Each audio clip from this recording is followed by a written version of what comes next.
lights on a battle cry. A mama lying, watch her eyes. Words are weapons, truth a blade. In the chaos, she's unafraid. Standing tall, she breaks the chain. Crimson faith runs through her veins. Oh, they whisper, you can't change it. She smiles, watch me rearrange it. Every vote, every voice ignite. For the mothers who won't lose sight. Lover Scarlett rising through the storm and smoke. Voice of reason, every chain she broke. Liberty beats in her chest so loud. A freedom queen, a mother style. Crimson lights, Republican gold. This is the story the future told. Scarlett's flame, unbreakable, free. She's the power, the legacy. Moms united, hearts aligned. Defending truth, they will not blind. Children's voices light the sky. They're the reason, they're the why. Born to blaze in the northern snow. Wisconsin roots, watch her grow. Constitution's ink on her soul. Patriot mind control. No, she don't bend, she don't fade. Faith and family foundations laid. From freedom halls to every school. She's the queen who rewrites rule. Every Scarlet rising through the storm and smoke. A voice of reason, every chain she broke. Liberty beats in her chest so wild. A freedom queen, a mother style. Crimson lights, Republican gold. This is the story the future told. Scarlet's flame, unbreakable, free. Mom for liberty, eternally. Mom for liberty, eternally. Yeah. Red flame shining bright.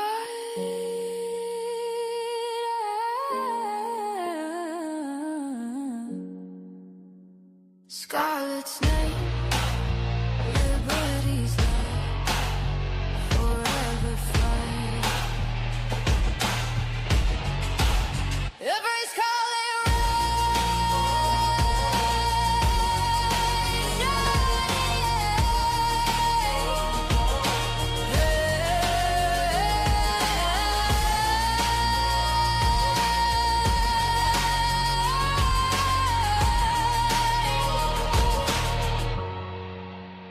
forever fight. Red flame in the cold night glow. Wisconsin wind and the stars all know. She's got fire where her heart should be. Liberty's call, she answers free. Stepping hills, but she's still inside. No fear, no doubt, she won't hide. Capital lights on a battle cry. A mama lying, watch her eyes. Words are weapons, truth a blade. In the chaos, she's unafraid. Standing tall, she breaks the chain. Crimson faith runs through her veins. Oh, they whisper, you can't change it. She smiles, watch me rearrange it. Every vote, every voice ignite. For the mothers who won't lose sight. Lover Scarlet rising through the storm and smoke. Voice of reason, every chain she broke. Liberty beats in her chest so loud.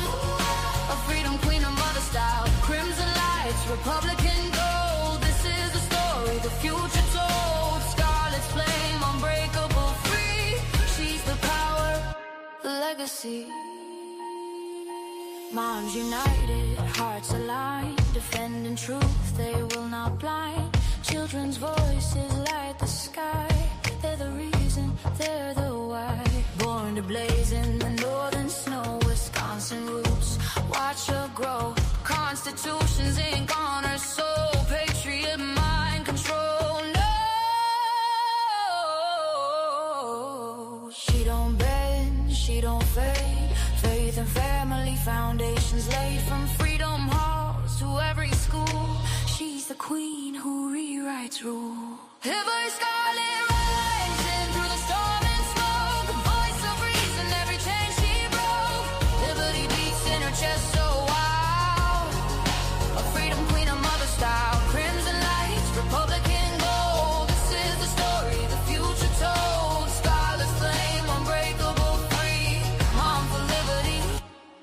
eternally. March for liberty, eternally.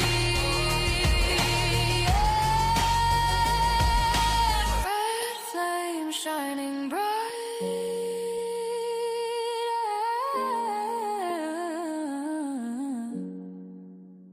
Scarlet's name, liberty's light, forever fight. Every scarlet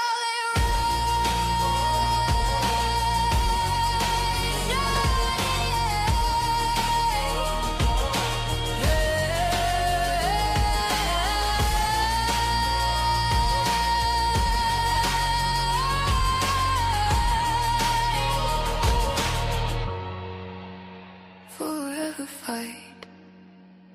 Red flame in the cold night glow, Wisconsin wind and the stars all know. She's got fire where her heart should be, liberty's call, she answers free. Stepping hills, but she's still inside, no fear, no doubt, she won't hide. Capital lights on a battle cry, a mama lying, watch her rise. Words are weapons, truth a blade, in the chaos she's unafraid. Standing tall, she breaks the chain, crimson faith runs through her veins. Oh, they whisper, you can't change it. She smiles, watch me rearrange it. Every vote, every voice ignite, for the mothers who won't lose sight. Lover scarlet rising through the storm and smoke, voice of reason, every chain she broke. Liberty beats in her chest so loud, a freedom queen, a mother style. Crimson lights, Republican gold, this is the story the future told. Scarlet's flame, unbreakable, free, she's the power, the legacy. Moms united, hearts aligned, defending truth, they will not blind. Children's voices light the sky, they're the reason, they're the why. Born to blaze in the northern snow, Wisconsin roots, watch her grow. Constitution's ink on her soul, patriot mind control. No, she don't bend, she don't fade. Faith and family foundations laid, from freedom halls to every school. She's the queen who rewrites rule. Every scarlet rising through the storm and smoke, the voice of reason, every chain she broke. Liberty beats in her chest so wild, a freedom queen, a mother style. Crimson lights, Republican gold, this is the story the future told. Scarlet's flame, unbreakable, free, mom for liberty, eternally. Mom for liberty, eternally.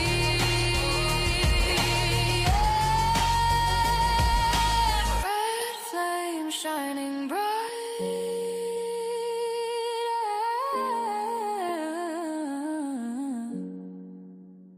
Scarlet's name, liberty's light, forever fight. Every scarlet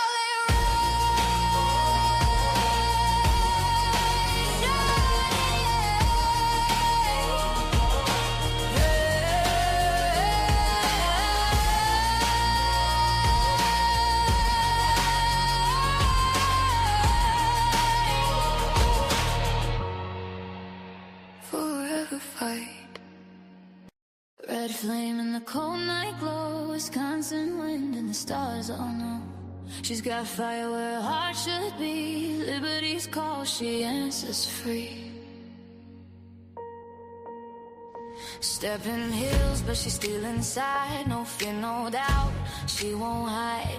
Capital lights on a battle cry, a mama lying, watch her rise. Words are weapons, truth a blade, in the chaos she's unafraid. Standing tall, she breaks the chain, crimson faith runs through her veins. Oh, they whisper, you can't change it. She smiles, watch me rearrange it. Every vote, every voice ignite, for the mothers who won't lose sight.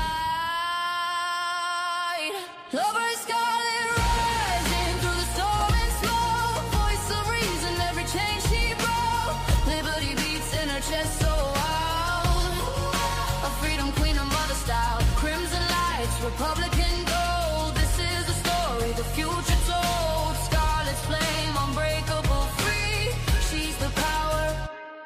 legacy.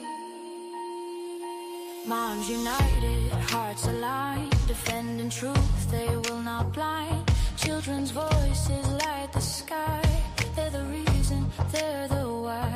Born to blaze in the northern snow, Wisconsin roots, watch her grow. Constitution's ink on her soul, patriot mind control. No, she don't bend, she don't fade. Faith and family foundations laid from freedom halls to every school. She's the queen who rewrites rule. Every scarlet rising through the storm and smoke, the voice of reason, every chain she broke. Liberty beats in her chest so wild. A freedom queen, a mother style. Crimson lights, Republican gold. This is the story the future told. Scarlet's flame, unbreakable, free. Mom for liberty, eternally. Mom for liberty, eternally.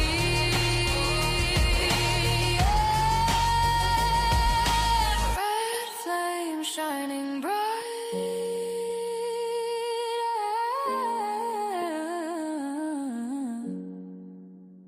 Scarlet's name, liberty's light, forever fight.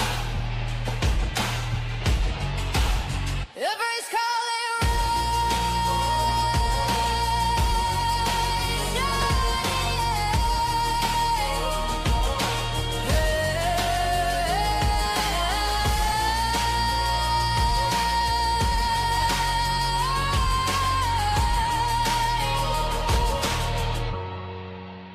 forever fight.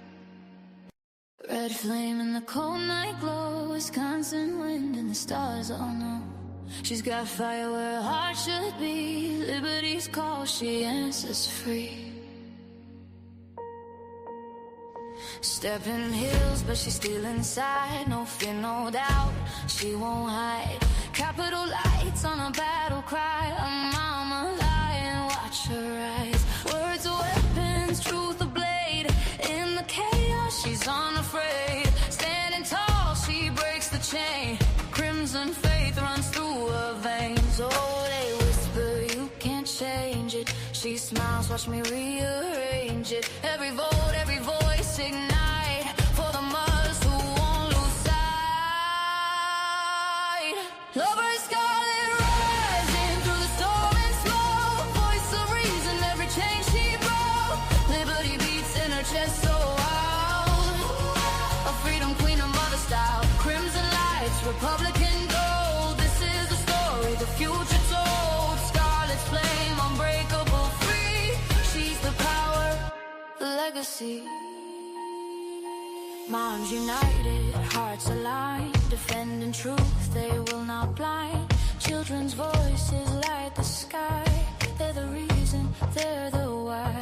Born to blaze in the northern snow, Wisconsin roots, watch her grow. Constitution's ink on her soul, patriot mind control.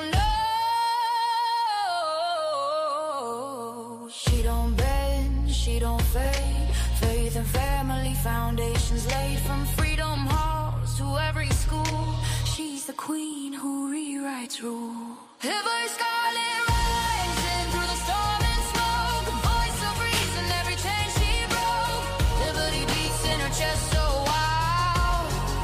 A freedom queen, a mother style. Crimson lights, Republican gold. This is the story the future told. Scarlet's flame, unbreakable, free.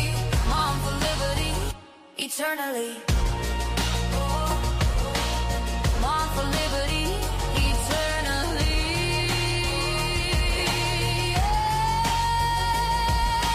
Red flame shining bright.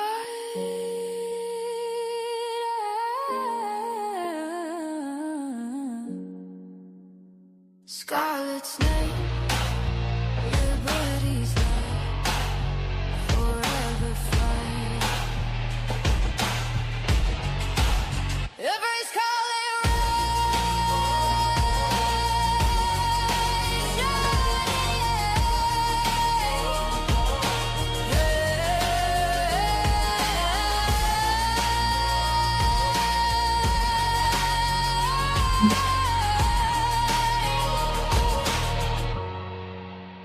Forever fight.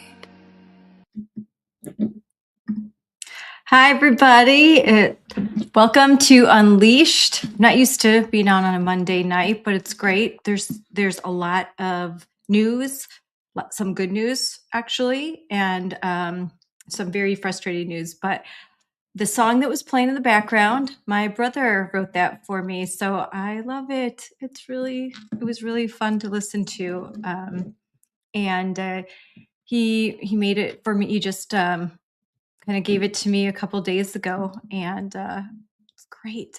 It's really cool, like all the things that we can do right now. But so thank you to my brother for that song. It's really inspiring. It made me feel like, wow, let's go. Like, um, sometimes you need that boost to just to keep on keeping on in everything that we do.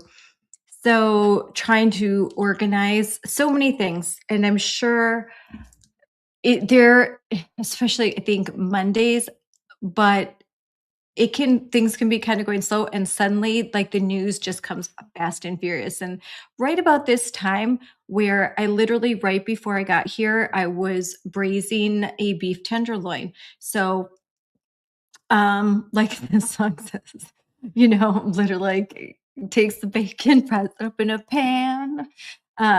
Yeah, I'm braising roast beef, driving a kid to math tutor, another kid to basketball practice, and then, trying to get dinner started as I do this podcast.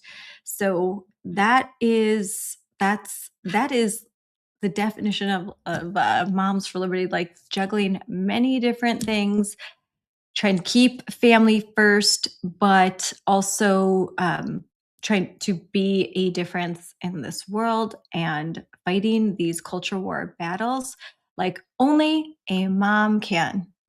We are the spirit of the age. The zeitgeist that we're fighting is just this sort of what Jordan Peterson would call like just this corrupt, like feminine, and this energy. It's just so I think that those who can win this current battle, it's going to be us, because we have to go mano a mano against, this corrupt so-called feminine energy that is actually anti-woman, anti-feminine. It's a corruption. It's a corruption of all things that are good, true, and beautiful, and lies that are being spread and told to our young girls in order to maintain power. And a mom, a woman, wife is the soul of every family. So if you can crush women, you can crush the soul of a family. And we can't let that happen, because the power of the power of a mother, the ability to create and bring life into this world, to raise children, the God-given intuition that we have, all of that's a beautiful and wonderful thing. And we cannot let this present darkness corrupt all that is wonderful, and making men the enemy, turning saying that to be a man is toxic. As this is a week where we are going in to celebrate D-Day. Think of all of the men that sacrificed their lives for our country, for the world, for freedom, fighting against a true evil in this world. That type of masculinity is not toxic. That's the stuff the heroes are made of. And I really enjoyed, my family and I went to go see a new movie, Pressure, with Brandon Fraser. And if you remember, he was a big deal back when I was a teenager. He was in movies like School Ties, The Mummy, and he plays General Eisenhower in this movie. And I didn't see any previews before going to the film. I don't like to see a lot of previews because the previews tend to like give the whole thing away.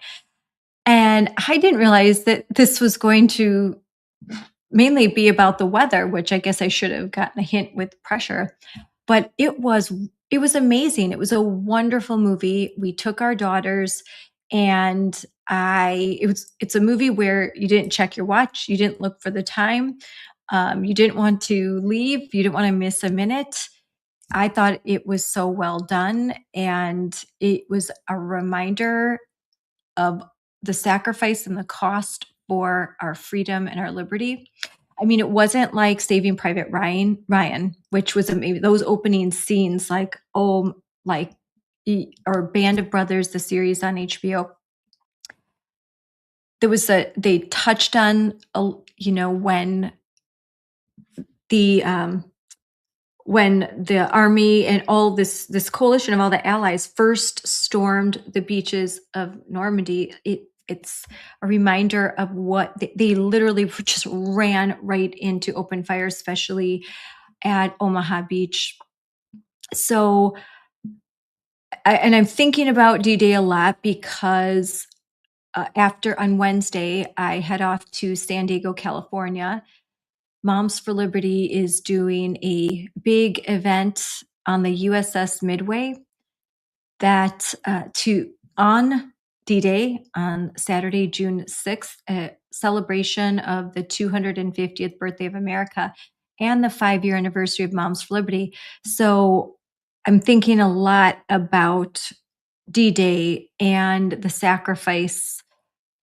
I have in my family generations of men and women. My grandmother served in the Coast Guard during World War II, but generations of men who served even as early as the late 1800s. But we have a legacy of members of the Marine Corps. They have served, my great-great-grandfather, my great-grandfather, my grandfather, my father, my brothers. And I currently have a son-in-law that serves in the Air Force. I am a former Navy wife, so I have so much respect for all those who have served, who continue to serve. And just thinking about that a lot, I'm very excited. I've never been aboard the USS Midway, so it's going to be a very cool and very thoughtful experience. And Glenn Beck, who is, he's big force behind all of this, and he's going to be our featured speaker. He's bringing in a bunch of historical artifacts that I'm excited to see, and I'm excited to learn. And I'm bringing one of my daughters with, and so it's really cool. If you are in the San Diego area over on Saturday, please go to momsforliberty.org/midway and check it out. Get a ticket. We also have on Friday, June 5th, we have a parental rights symposium, and that's going to feature a whole bunch of speakers, and I'll talk about that a little bit more at the end, but including James Lindsay, our friend James Lindsay. And I will be there for that as well. I'd love to meet my California brothers and sisters who are fighting this good fight. And I think a lot of people write off California, but it has a huge population, and there's a huge population of conservatives, and they are there. It's a beautiful state. They love their state, and they're fighting pretty hard.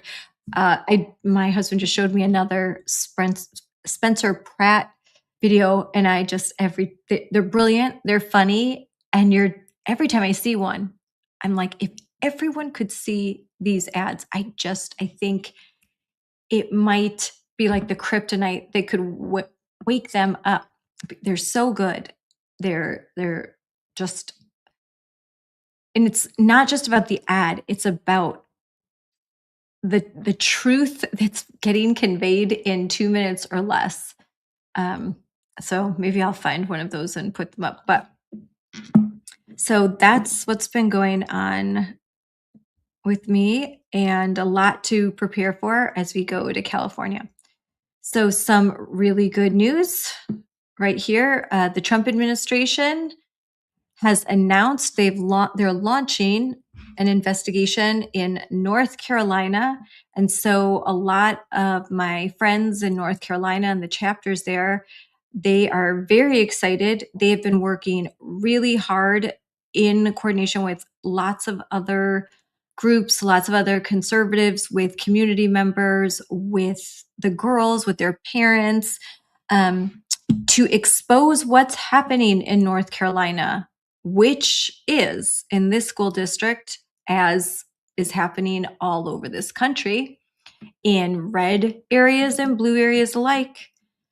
They allowing biological males to use the girls' bathrooms, shower rooms, locker rooms, and participate in their all-female sports. In this case, it is competitive cheer, where biological males are allowed to compete in competitive cheer. And listen, there's lots of times males do compete in competitive cheer as males, not pretending to be females. So cheer is a sport where you do see they have males competing. That's fine. Everyone's okay with that. It's when they're pretending to be females and using the locker rooms and shower rooms of the girls, and then making them feel uncomfortable, watching them change, leering at them as they change. This is what we would call sexual harassment. Okay. This is a situation for which Title IX was created, to protect the girls from harassment. And I'm going to, I've got the speech here. Let me pull it up. Let's listen to this young lady talk about what the girls are experiencing in this school district. Received from our principal after expressing her concerns reads as follows. The court has decided that there isn't anything we can do, and if he wants to be there, he can. And if it was her who was uncomfortable, then she can go somewhere else. Many of my peers and I feel uncomfortable using facilities designed for women and women alone, as he has different reproductive parts than we do. Another peer of mine who is on a sports team stated that during scheduled spring workouts for her sport, she was in the locker room changing when she noticed him watching her and the other girls dress and undress. She stated that this made her feel extremely uncomfortable and that she did not feel safe or respected in that environment. She then reported the situation to her coach and the athletic director, who then directed her to speak about this issue with the principal. When she then brought the concern about her safety and uncomfortability to him, he stated that the matter was too political to address and that any action might be interpreted the wrong way. Our school is supposed to make every student safe, but we get ostracized when we discuss this with adults who are supposed to ensure the safety and comfortability at school. Personally, I try to avoid the restrooms at all costs, but I do use these facilities at times when I really have to. I, as well as others, do not feel comfortable when an individual of the opposite gender is allowed and authorized to use our facilities. Tonight, I am asking the school board what they plan to ensure the comfortability and privacy of my fellow students and I during the bathroom and locker room changes. Can you imagine that this young girl, a junior in high school, this is the Carabas County School District in North Carolina, having to beg the adults to please remove males from the female locker rooms and shower rooms because they are staring at them, ogling them, leering at them, sexualizing them, harassing them? Please, could you remove these males? And being told by a principal, oh no, that's Oh no, that's too risky.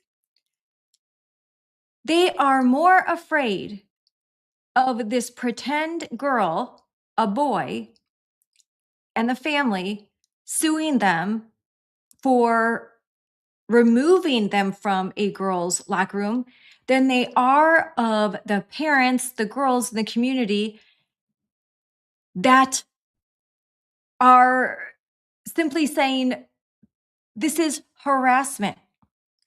They are more afraid of the pretend girls, these boys, than they are of the actual girls and their parents who are being sexually harassed.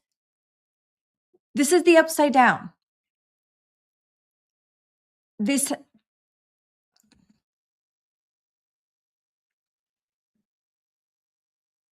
all I can say is that when I was in high school, had this situation happened and my father found out,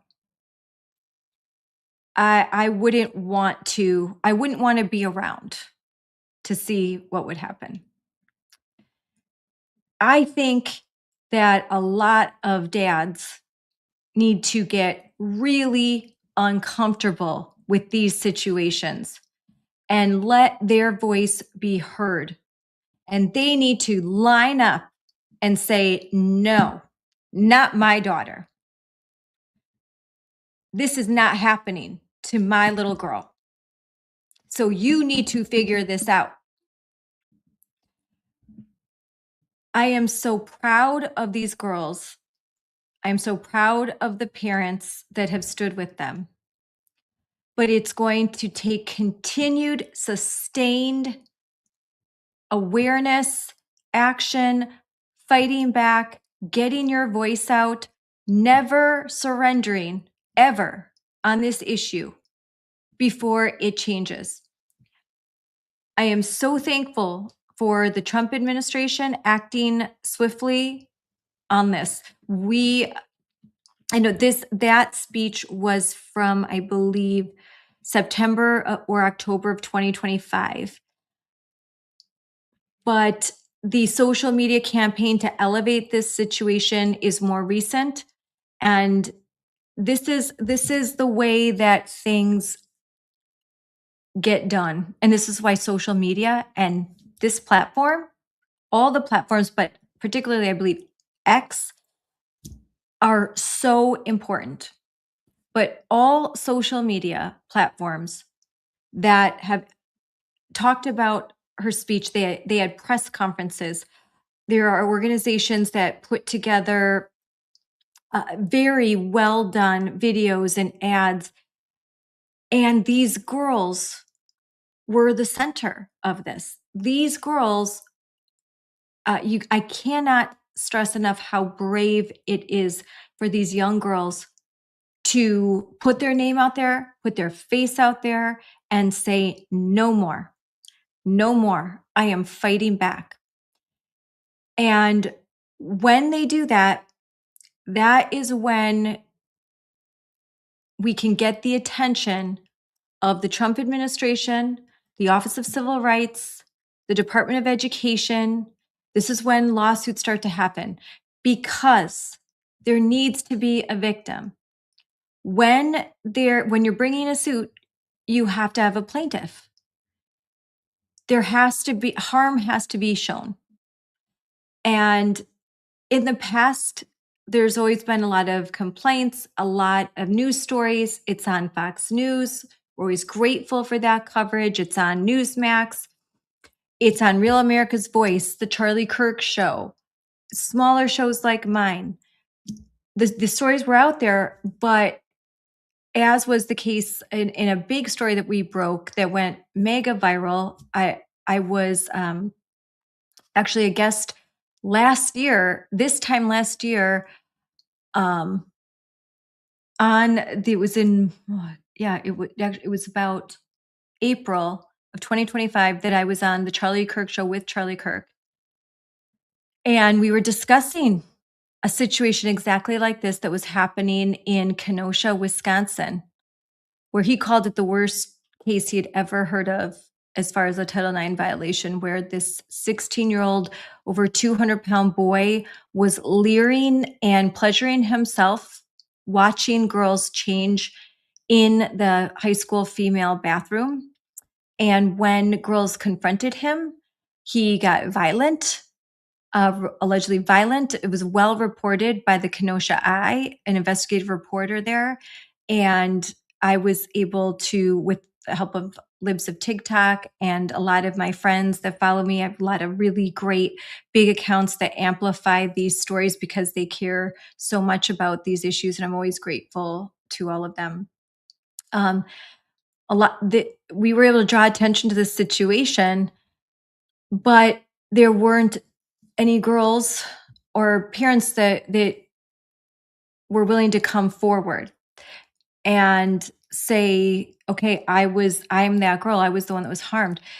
That can make it a little bit more difficult. It's not impossible. It's more difficult to get the OCR complaints, get those going, get the lawsuits going, get the attention that is necessary in order to have the type of case that could win. They could win because there has to be a victim, there has to be harm, there has to be girls that say, I was harmed, I was assaulted, I was harassed, I've been told if you don't like it, you can leave, and I have nowhere to go to the bathroom because these school districts have functionally eliminated girls' bathrooms. I mean, do you understand this? There are no girls' bathrooms anymore. There are no girls' locker rooms anymore. In school districts where they allow the students to decide which bathroom or locker room or shower room that they are going to use based on how they identify, that means there is no longer a girls' space. Privacy is gone for girls. The girls' bathrooms are gone. They have been erased. They have been disappeared. Because at any moment, some boy who feels like a girl can just walk right in, and there is, as you heard her say, nothing we can do about it. I can't tell you how many times I have heard, our hands are tied. It's the law. They just simply ignore. They ignore President Trump's executive orders. They ignore the guidance from the Department of Education. They ignore the warnings from OCR, the head of the OCR, Harmy Dillon. They ignore the Office of Civil Rights. They ignore everything. They ignore it all, and they will cling to, well, we've in California, well, according to our statutes, in the case of California just recently, in the Mirabelli v. Bonta decision, the Supreme Court said, well, the California statutes that say that school districts must keep secrets from parents about gender identity, those are illegal. You can't do that. Do you think that suddenly the woke capitulate? Oh, we lost. Darn. No, they keep fighting. The ACLU files another case, another group, some other radical NGO they'll file another case. They keep fighting. And so we will have to keep fighting, and funding will have to be pulled. But all of this takes time. President Trump and the Trump administration they have vowed, they're all day, because it's June 1st. And last year, the Trump administration and the Department of Education, Secretary Linda McMahon, declared that June is going to be the protection of Title IX month. And they're like, forget, the trans pride debacle that we have been seeing over the past 4 years. June is going to be about protecting Title IX. Moms for Liberty, we've talked about June Parental Rights Month because we celebrate the Supreme Court decision, Pierce versus the Society of Sisters, in which the Supreme Court made it very clear that it is parents, not the government, Surprise! Surprise, Gavin. It's parents, not the government, who direct the care and upbringing of their children, and that definitely includes their education, and that definitely includes taking them to the doctor and managing their medical records. You can't keep separate records for kids. You can't hide these things from parents. That's unconstitutional. It's immoral and it's unconstitutional. And Mahmoud v. Taylor, another big win, where one of the plaintiffs was none other than Moms for Liberty's Rosalind Hanson, who's a leader in Montgomery County, Maryland. She also recently made the headlines as she testified before her school board about the involvement of SPLC in her school curriculum. That's a whole nother story, but we've talked about that a lot. And Mahmoud again restated that when it comes to parents and a family's deeply held religious beliefs, schools must respect them, and parents have the ability and the right to opt their kids out of controversial content, controversial subjects and curriculum. And in order to opt their kids out, they need to know what's going on. They need to be aware of what's happening in schools. I would bet I would bet that in Caravas County School District, a lot of parents had no idea that there was a policy or a non-policy. So sometimes it's a non-policy. They didn't put it in writing. It's just what they do in practice. That happened in New Richmond. And you'll hear about that a little bit as we talk to Ella, and I've done a bunch of podcasts on that.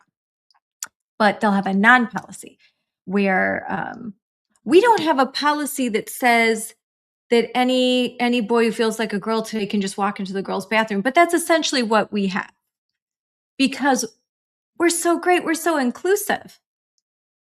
We're so open-minded. Our brains are falling out.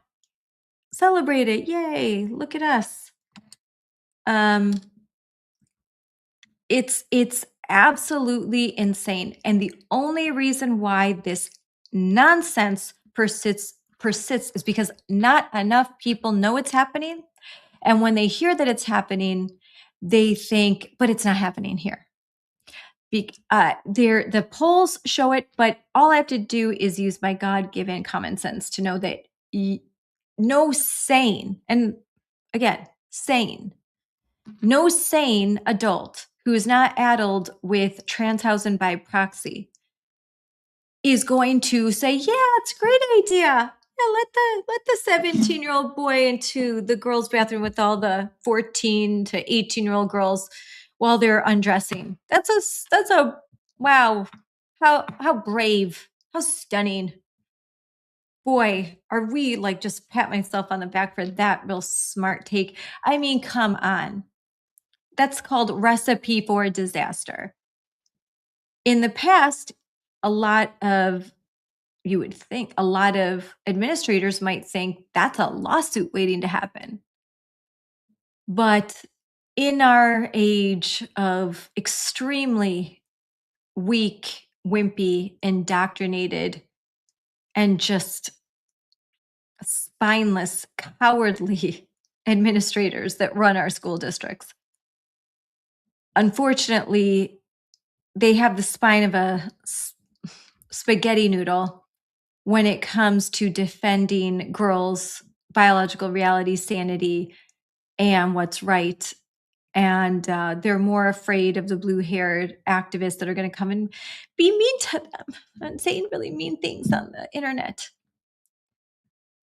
So what changes that? Well, I know what changes that. It has happened in North Carolina. It happened in Wisconsin. What changes that is that there is another force. Use your powers, Luke. Using the force for good. A rebellion. A group of leaders, parents, community members, moms, and dads, and the girls all fighting back and doing so in a way that that works. And that means documenting everything. Okay, you find out that there's a boy using your daughter's bathroom. Okay, send out emails, confirm, just like they did. You heard what she said. In fact, I want to play it again. First, parents, send off an email. I want to confirm, because I can't even believe I'm hearing this. When my daughter said that there's some dudes in her bathroom. If you go to meet in person, bring your phone, record everything. And then when you're done, send a follow-up email stating this is what happened. Get that in writing. Their response, now you've got the written response. That confirms it. Great. I want to see your policy. We don't have a policy. It's a non-policy. Well, okay, start going to school board meetings, talk to your school board members, talk to your superintendent, talk to your state representatives, talk to your governor, talk to your congressman, talk to your senator, and then do everything you can to get the attention of the Trump administration, who wants to help you. But there's processes that must be in place, and investigations like this, these OCR investigations, are very detailed and they're lengthy. So this again, celebrate, huge win. Don't stop there. In New Richmond, parents filed a separate private legal action with the Wisconsin Institute for Law and Liberty. So not only, and then after all of that, big thing, find candidates to challenge that current school board and support them, get them ready to campaign, and get them elected and replace these terrible school board members that allowed this crap to continue. The most successful candidate in the New Richmond School District, where this exact situation happened, ran on this issue. Also, listen, there's a lot of things going on in the school, but this issue, and said, I am going to take care of this. I will not allow boys in the girls' bathroom. I am not going to allow schools to be weaponized and politicized for this radical trans agenda. We're done being woke. We're going to go back to the basics. We're going to increase our proficiency scores.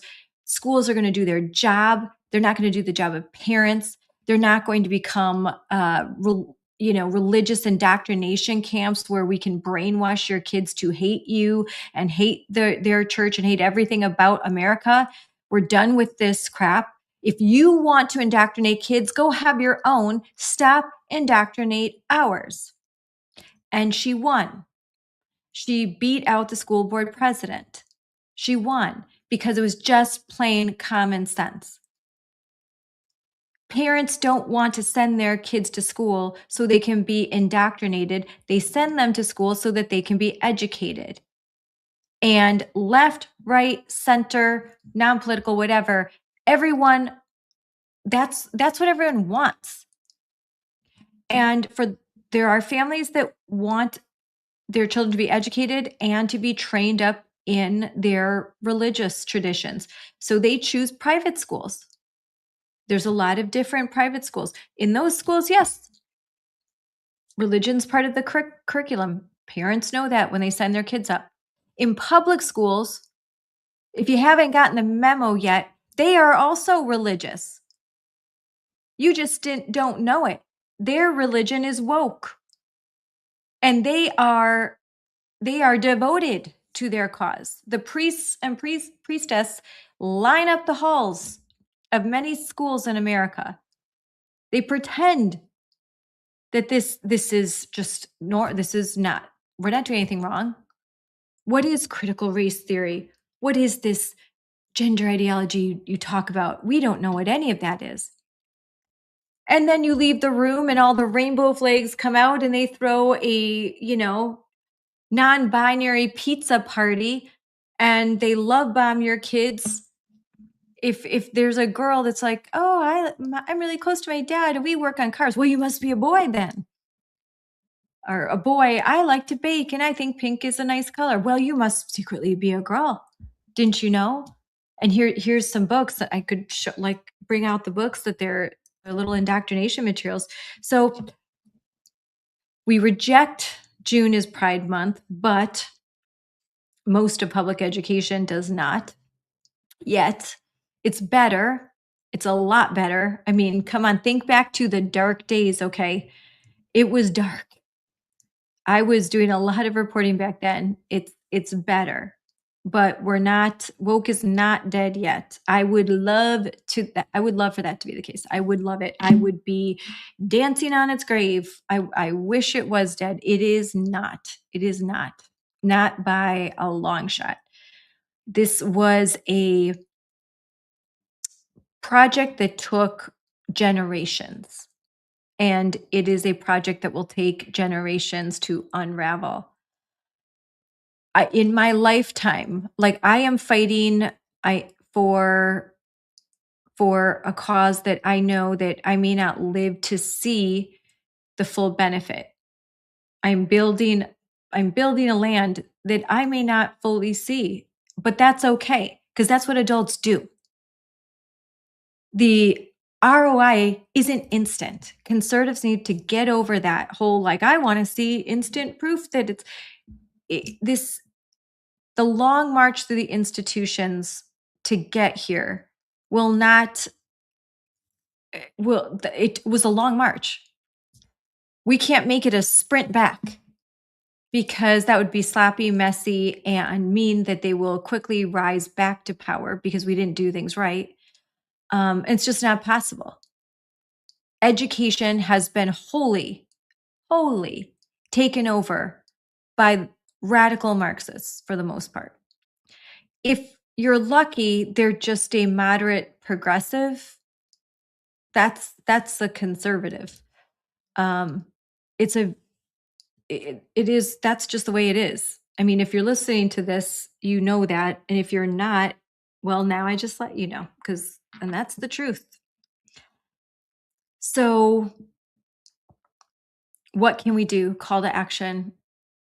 You have to be talking to your kids all the time and supporting them, encouraging them, getting them comfortable with standing out, getting them comfortable for speaking up.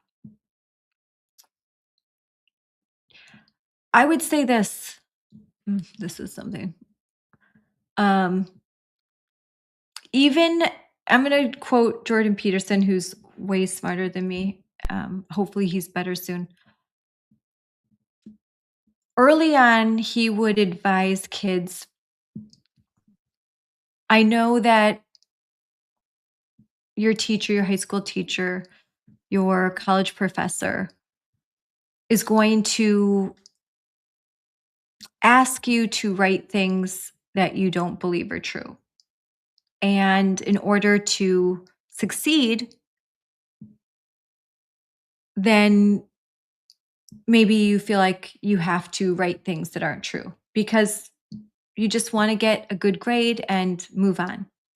And he said there was a time where he would advise, okay, you can do that. You can walk the line. You can bifurcate yourself, when you're in school, it's okay. These are things that you're doing for your career to succeed. So it's okay. But he said what he realized over time, and that's why he loved the Gulag Archipelago and Solzhenitsyn, and a famous thing that was said is live not by lies. Because when you lie, it's like J.K. Rowling, Harry Potter. Committing a murder ripped just rips a piece of your soul out. And that's how they created the Horcruxes. I'm a big Harry Potter fan. Lying at that level and advising your kids to lie is to advise your kids to tear a little bit of their soul out. Just a little, it's okay. Then another piece. I think that even if there's a cost, we have to tell our kids they have to stand for truth. Nothing is worth sacrificing your honor, your word, the truth, your values, everything you hold dear. Is it worth it? And I say no. So, but if you're going to say something like that to children, especially to your children, then you had sure as heck better be fighting for them, with them, next to them, and being a shining example of resilience, real resilience, not that fake woke resilience, but real resilience, real courage, real character. And the more kids like this girl in North Carolina, like you'll see Ella Frei, like Riley Gaines, like Alexa Anderson, like Maddie, who I've interviewed before, like Sophia Carpenter. There's so many young, brave girls. I'm going to be talking to in the coming weeks, because it is June and we are going to be protecting Title IX. My mission is to I want to talk to every girl that I can about this issue. So DM Moms for Liberty on X, or me, Scarlett Johnson, at Scarlett4Kids. Please, if this is something that's happening in your school district and you're standing up, I want to know. I will platform you. If you're an athlete, I want to know. I want to talk about it. I want to elevate these conversations, these kids, these families. We have to form this army of truth and just fight. This is the most unpopular issue in politics. So my background is political science, government. I've worked campaigns. I was in law school. I dropped out when I had my first son, but went to law school, didn't finish, but have legal background. I work with a lot of constitutional lawyers now. And this is our issue. This is our time. We have to fight. We have to fight this. It is so unpopular. It's that when campaigns do polling, this issue, it doesn't matter. Ideology doesn't matter. Although more Republicans in polling will say that they agree that boys shouldn't be in girls' sports, that they shouldn't be in bathrooms, that kids should not be medicalized and affirmed as far as gender affirming care. But still, a majority of Democrats or progressives also agree with those statements. This is so unpopular. And so this is an issue we absolutely can and should win. It just resonates. It's so obvious. It's like Spencer Pratt, like whoever, Spencer, if you're listening, when you're done with this campaign, could you start doing some videos about the boys and girls sports? Because it's time to mock this. It's time to expose the fraud, the absolute fraud that this has become. It is a mockery. It is just a violation And so this is something that we should not be backing down on. We should be doubling down on. We should be running this issue home. It defines the culture wars, because if people don't understand, if they can't say men can't get pregnant, they should not be governor. They should not be running the local dog catching agency. They shouldn't be running anything. If they can't say that men don't get periods, you're disqualified. If you cannot agree with this statement, a boy cannot ever become a biological female, and XX and can never turn into XY chromosomes, and XY chromosomes can never magically turn into XX chromosomes. And if you think that there are people who don't say that chromosomes can change, you are wrong. I have sat through countless hours of testimony where in debate, like we've been fighting in Wisconsin for years, fighting for fairness in women and girls sports laws. Whenever we do every year, the radical activists show up and wearing their t-shirts, all organized by the billions of dollars that the money that they get from outside interest groups, many outside of the country. And they'll say, like one guy said, I think my chromosomes have changed. I haven't checked them recently, but pretty sure that my chromosomes have now changed and I'm a biological female.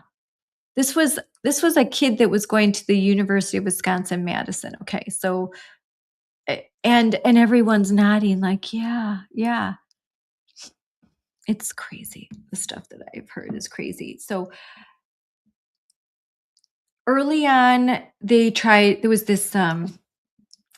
make, this argument that, well, we're talking about gender, not biological sex. We're talking about gender, the expression. And there's so many different expressions. They're endless and limitless. You can express yourself in all these ways.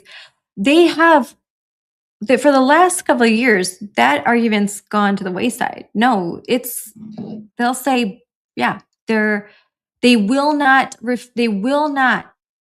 say that a man who believes that he is a woman, they will not say, oh no, that's a biological man. They will not say A.B. Hernandez is a boy, is a biological boy. They won't say it. So that's the question. That's the little question. You're in a debate. So, hey, okay, is A.B. Hernandez a boy?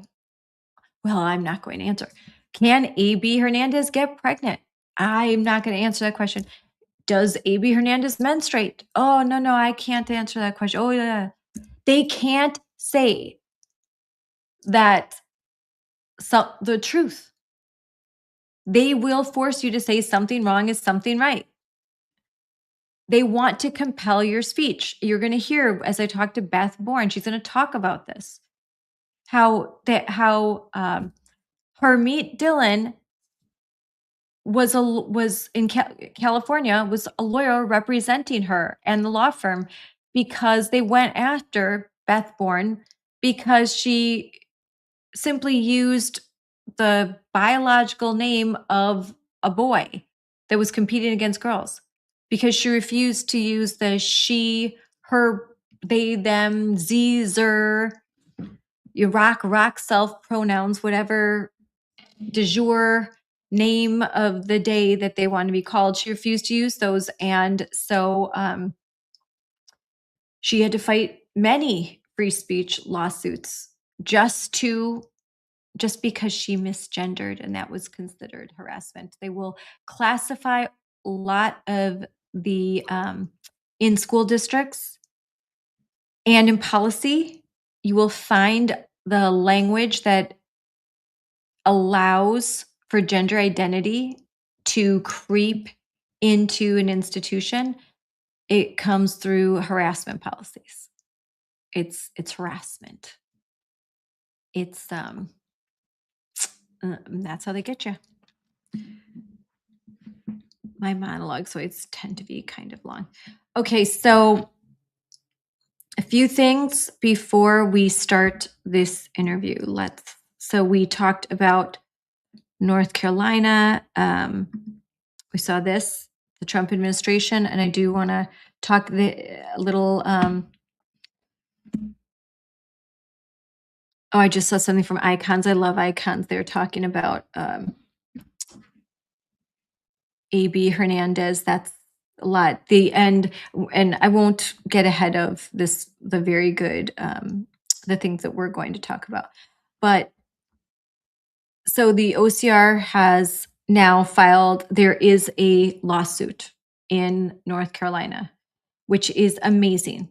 So now this school district, the Carrabba School District, they are under investigation for violations of Title IX, for disregarding the complaints of the girls and the parents about policies that put them in danger and violate federal law and allow for biological males to invade the private spaces of the girls, causing them to be harassed. So bravo, North Carolina, bravo to all who were behind this effort. This is how you get it done.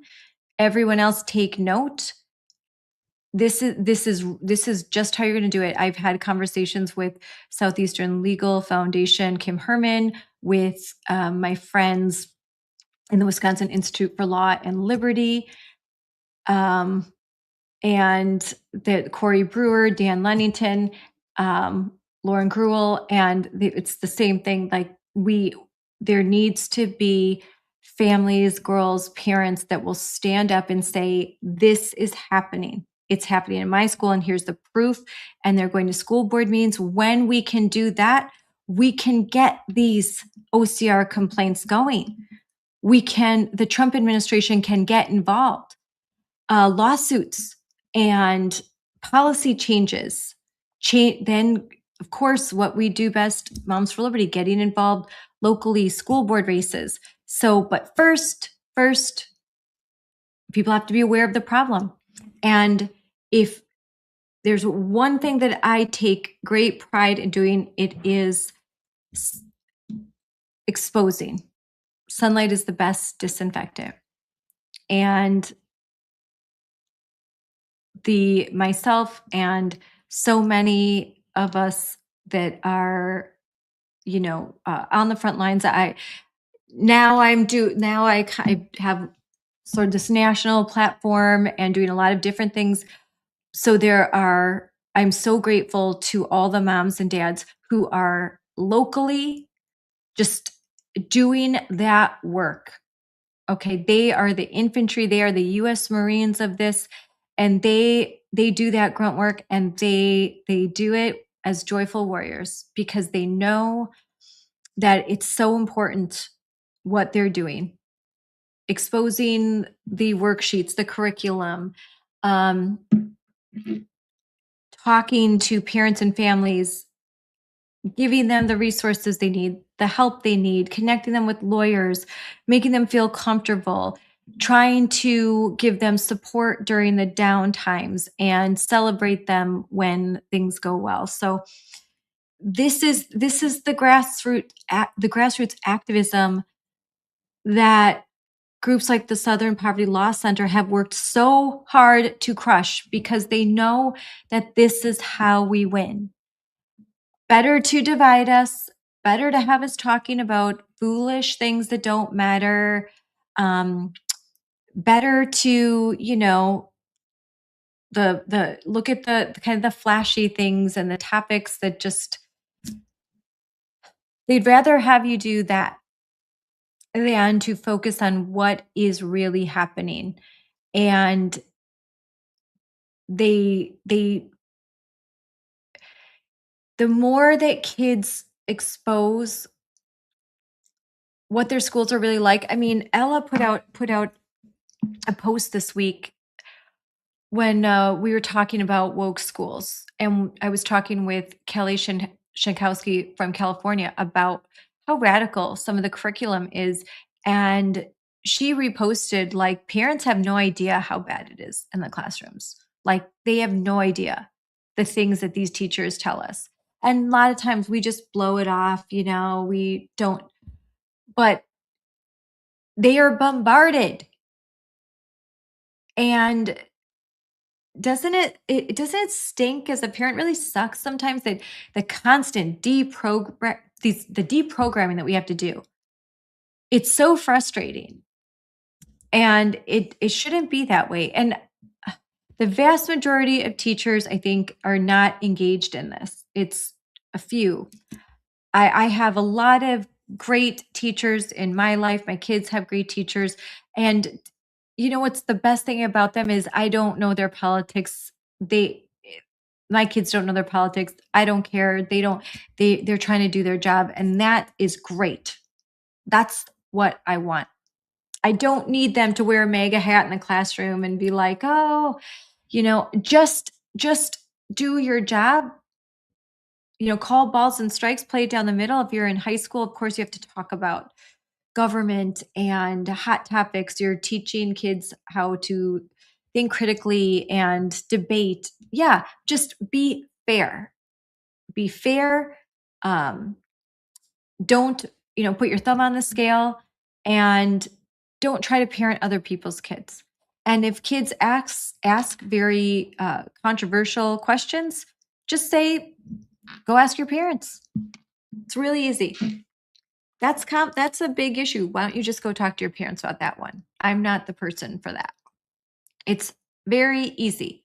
Instead, they set up situations so that kids can ask questions, and they get to, oh, good, I get to bring out my gender inclusion toolkit handed to me by the Human Rights Campaign. Yay! I finally get to bring out, the Pride Parade book that I've been dying to show the kids, and then we can have a worksheet about gender inclusivity, and we can talk about the 37 different genders. And over this month, I'm going to bring the books back out so we can start like having Scarlett's story time, but it's really just for adults. So I can only do it at night, because these bright, colorful books, I never bring them out around little kids, because they're like, oh, look at that color. It's like, nope, you can't see that. No, you don't want to see that. That's pure indoctrination there. But we could dive in, because I promise you the Human Rights Campaign and Welcoming Schools and Planned Parenthood, Advocates for Youth, Gender Spectrum, and all the groups, this used to be their Christmas.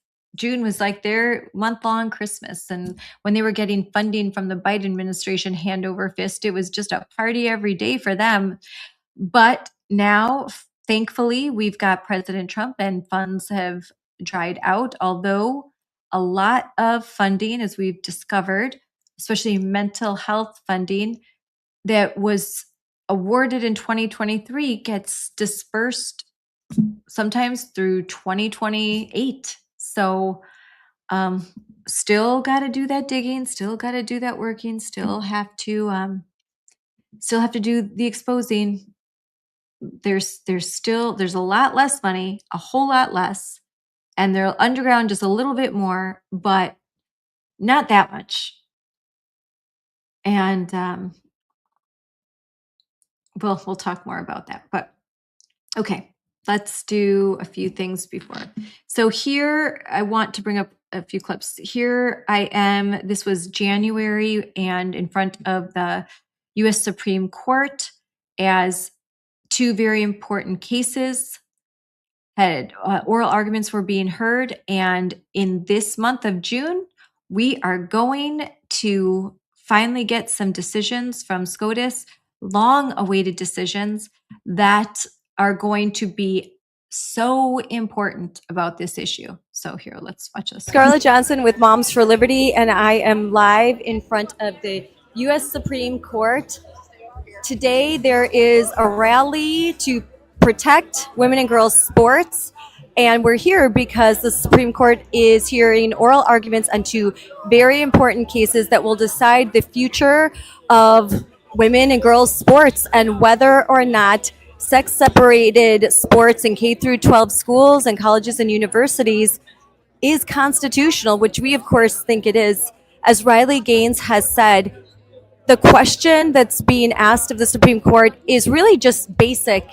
We are asking for bare minimum rights for women and girls, just the right to have safety and protection in our sports. So we think that we know that Title IX was predicated on a binary, that the definition of sex is male and female, and that it's inherently unfair to ask girls to compete against biological males. And that isn't bigotry, and that isn't anti-science. That is actually pro-science. That is actually reality, and we are fighting to affirm biological reality in a world gone mad. This is an 80-20 issue. We are on the side of team sanity, team reality, and I feel confident that we're going to win this.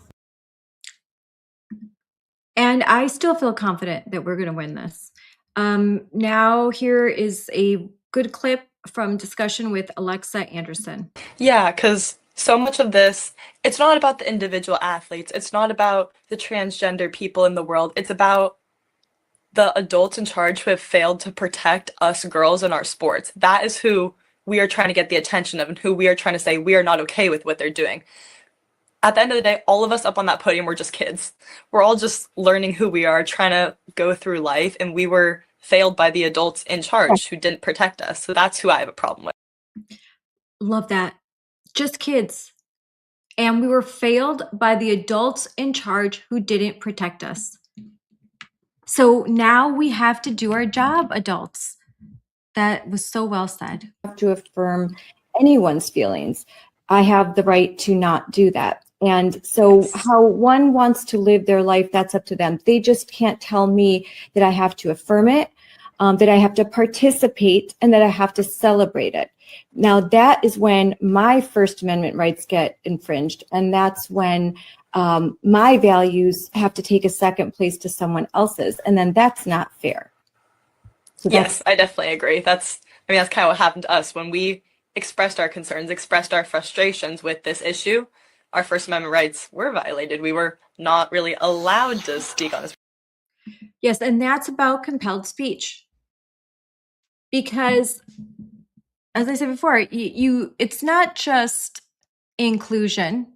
Yes, we're going to include and we're going to be kind. It's not just kindness.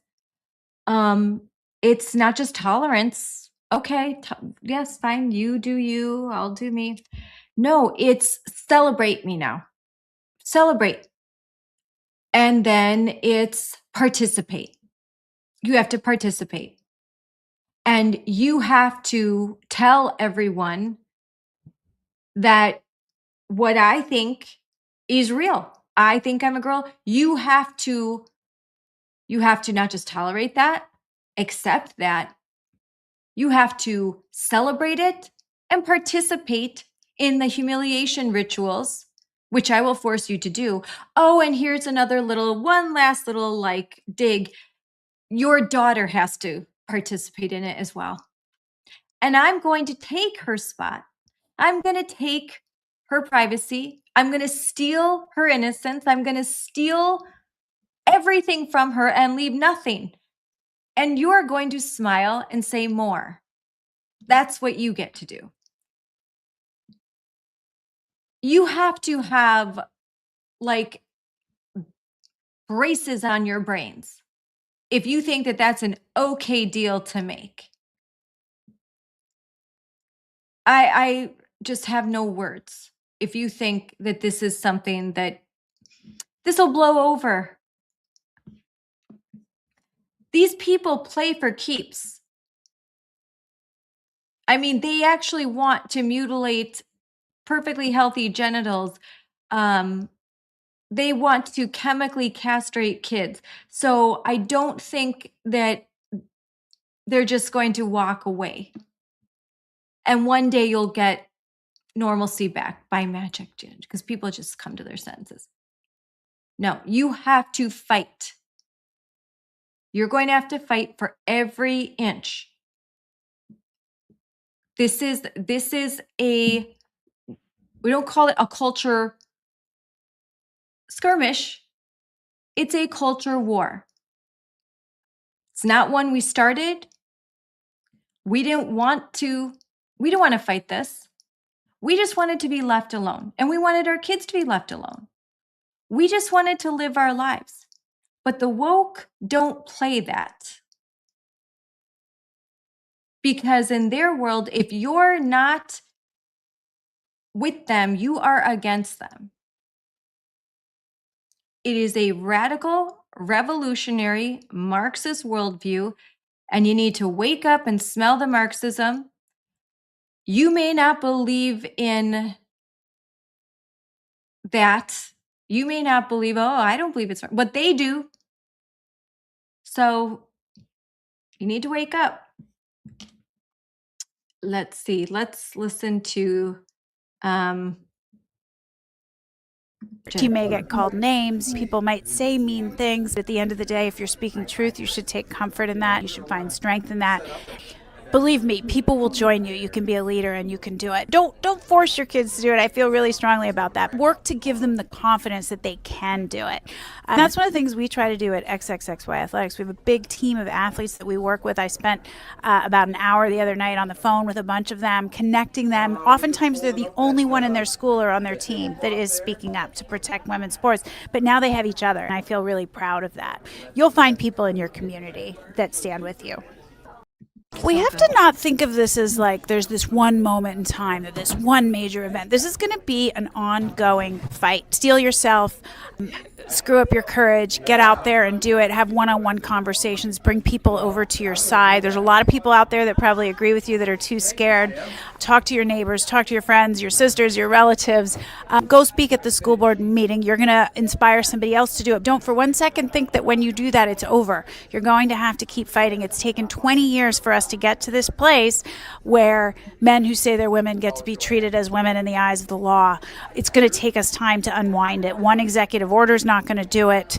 One Supreme Court case, frankly, isn't going to do it. You can make the difference on the ground in your community. One-on-one conversations make all the difference, grow the community, show up with strength at those school board meetings. If you're at the soccer field and your daughter has to face off against a boy, don't be quiet. Say something. Talk to the coach. It's a girls' league. She should be playing only against girls. Every day, it's going to be a fight. It's a marathon, not a sprint. Get ready. Steel yourself and keep going. Started this brand to help give people courage and to help people find their community and to give them a brand and an opportunity that aligns with their values. You might be scared if you take that step of wearing this t-shirt or putting on the hat and forcing yourself to go outside. I like to do this for myself all the time. When I'm scared, I create these forcing mechanisms that I can't turn back. Once you're outside and you're wearing the shirt, somebody looks at you and either gives you a thumbs up or maybe scowls at you. You've made your opinion heard. 9 times out of 10, they're going to lean in and they're going to say they agree with you. They're going to say, are we allowed to say that now? You've given them courage.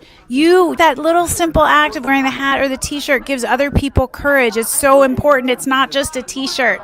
It's an expression of moral courage and material reality. You can be the difference maker in your community. If you just wear the t-shirt, I swear it seems so simple, almost mundane. All the other ones are wearing their t-shirts.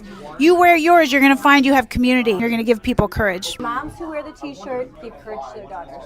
Absolutely. You have to model the behavior as a mom. Of course, your daughter's scared. I'm in awe of the young girls across the country who do speak up, but they have every right to be afraid. It's hard. It's hard enough to be a 14-year-old girl. To say something that's unpopular and that people are going to beat up on you and call you names, of course, it's scary. If we don't model that behavior for our children, that moral courage, that willingness to stand up and do the right but very hard thing, then they're never going to learn it. Starts with the moms out there. It really starts with you. It does. It starts with the moms. Give your kids the courage. And finally, we'll one little clip. Ella will be on first. We're going to talk to Beth Bourne, but here's Hey this. Ella, it's so nice to see you again. We were just on a Wait here. Let's see. I'm going to play. I'll wait because we're going to start with Beth Bourne. So I'll play a few more clips of interviews with Ella. we had a really good one in DC. So I think that's it for now. We can go in and we can bring on Beth Bourne, who is an amazing mom, an amazing fighter. And I have so many more things that I could talk about. Literally, I'm a Puerto Rican woman. I could just sit here and talk all night. We could just like talk. I should look really quick. Let's look at some of the comments. Oh, there's some bad ones. Let's see. There's, oh my gosh, it's just so silly when there's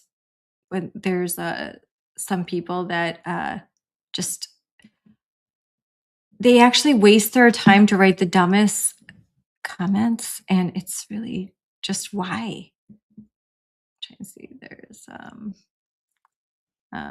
let's see, I don't see anything, just a couple, there's a couple good ones, so mostly it's just the Moms for Liberty loonies. We drive them crazy. Okay. When they see articulate, well put together women talk about femininity in a way that's positive, that talk about parenthood, talk about the roles that I'm a mom of 5. I loved being a stay-at-home mom. I love working now. For everything there is a season, but I have a wonderful husband and I've raised a strong son who is a protector, and they don't like to hear anything that's good, positive about men. The only men they like are men that are emasculated and wimpy and spaghettis for spines, that will go around saying that oh yes, isn't Amy Hernandez such a beautiful woman, so stunning and so brave? So I couldn't tell the difference ever. Looks just like a girl. That's how they like their men weak. And we like our men strong. And the kind of strength that fights for their daughters and will never let this garbage happen and will do everything they can to protect their girls. That's the kind of men that we like. And there are many of them in this country and in this world, and we need to support and elevate them as well. And talking a lot about girls, but I'm telling you, many of the situations where there's student walkouts and there's protests, there are so many teenage boys, middle school boys, dads and grandpas that are right there, right beside their daughters, their granddaughters. They are protecting their daughters. And this is a fight. Some people say, well, where are the dads? Where are the dads? We need them. We need their presence. And they are often right there in those school board meetings. But is to do what I do. I have an amazing husband that helps the kids at home and protects them and shields them from all of this hate. And so I am very grateful for him and for his strength.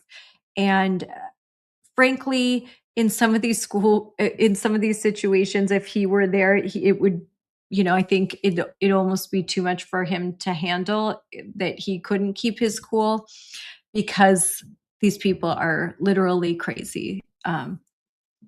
But shout out to all the guys who've been talking about Girls Lot. And I love Jennifer Say. She's so eloquent, and where I can be a little abrasive, but she's just I love the way that she says things, and she's right. We can't make our girls do anything, and we shouldn't.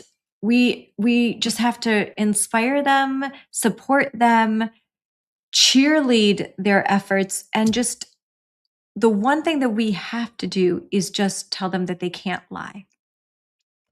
And that they cannot lie, that it behooves no one to lie, and reward them for the strength and courage it takes to stand for truth in a time such as this. So let's start, and let's bring on. This is a conversation that I had with Beth at about noon Central Time today, and I'm really glad to re-air it. It was very, very good, and I think that you all will enjoy it. So let's go.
Hi, everyone, and welcome to Unleash with me, Scarlett Johnson, presented by Moms for Liberty.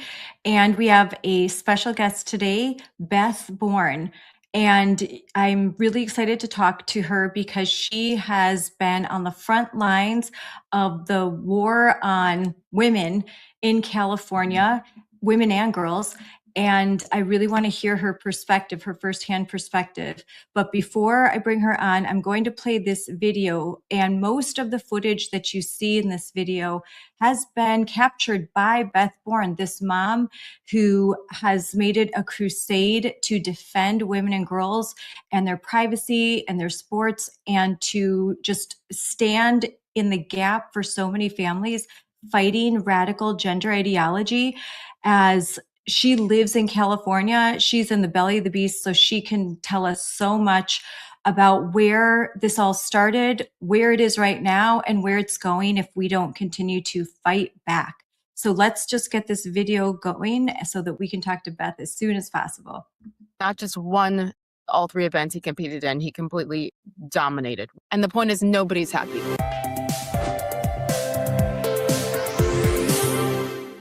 I guess I'm sticking on the sports theme as we go to my second and final topic. And this is about a young man who likes to call himself a girl named A.B. Hernandez out in the great state of California. And he has been in the news a lot because he happens to be a pretty good athlete when he competes against girls. I'd love to see how he would do competing against boys because he is a biological man. The interesting thing is that, of course, he's in Gavin Newsom's California, and Gavin continues to not take a stand on protecting women and women's sports. But he shared the top step, the first place spot there on the podium at a track meet recently, because he not just won all three events he competed in, he completely dominated, which, big shock because he's in the long jump, triple jump, high jump, won the long jump over the second place competitor by over a foot. That's usually what happens with men because men are faster, stronger, can jump higher, further, etc. The controversy, that's bad enough that we're continuing this, despite all the efforts of the Trump administration, federally and trying to influence states as well. And the NCAA, but of course this is high school. But the fact that his mother then went on a rant on social media about the fact that her son was forced to share a podium with a female athlete. She's mad because she's saying these people just can't look me in the eye and can't allow my daughter to be celebrated because she won the competition. California is being weak in my perspective and taking a middle ground here and saying, you know what, we're just going to put a girl and A.B. Hernandez on the podium so everybody's happy. And the point is, nobody's happy. A.B.'s mom is now complaining. Of course, the girls who are still standing there, which a lot of people crush the young women for competing in the first place. I don't, because the adults in the room are choosing to not be adults and protect. And these girls have worked their whole lives. I understand why they keep competing. But the mom of AB is complaining. And of course, parents of these young girls are complaining as well. I'm disgusted at the mother. I'm disgusted that she continues to allow her son to do this. I don't know if I'm the only one in this friends group chat who feels that way. Because it's nothing personal against AB. It is just wrong to have biological boys competing against biological girls.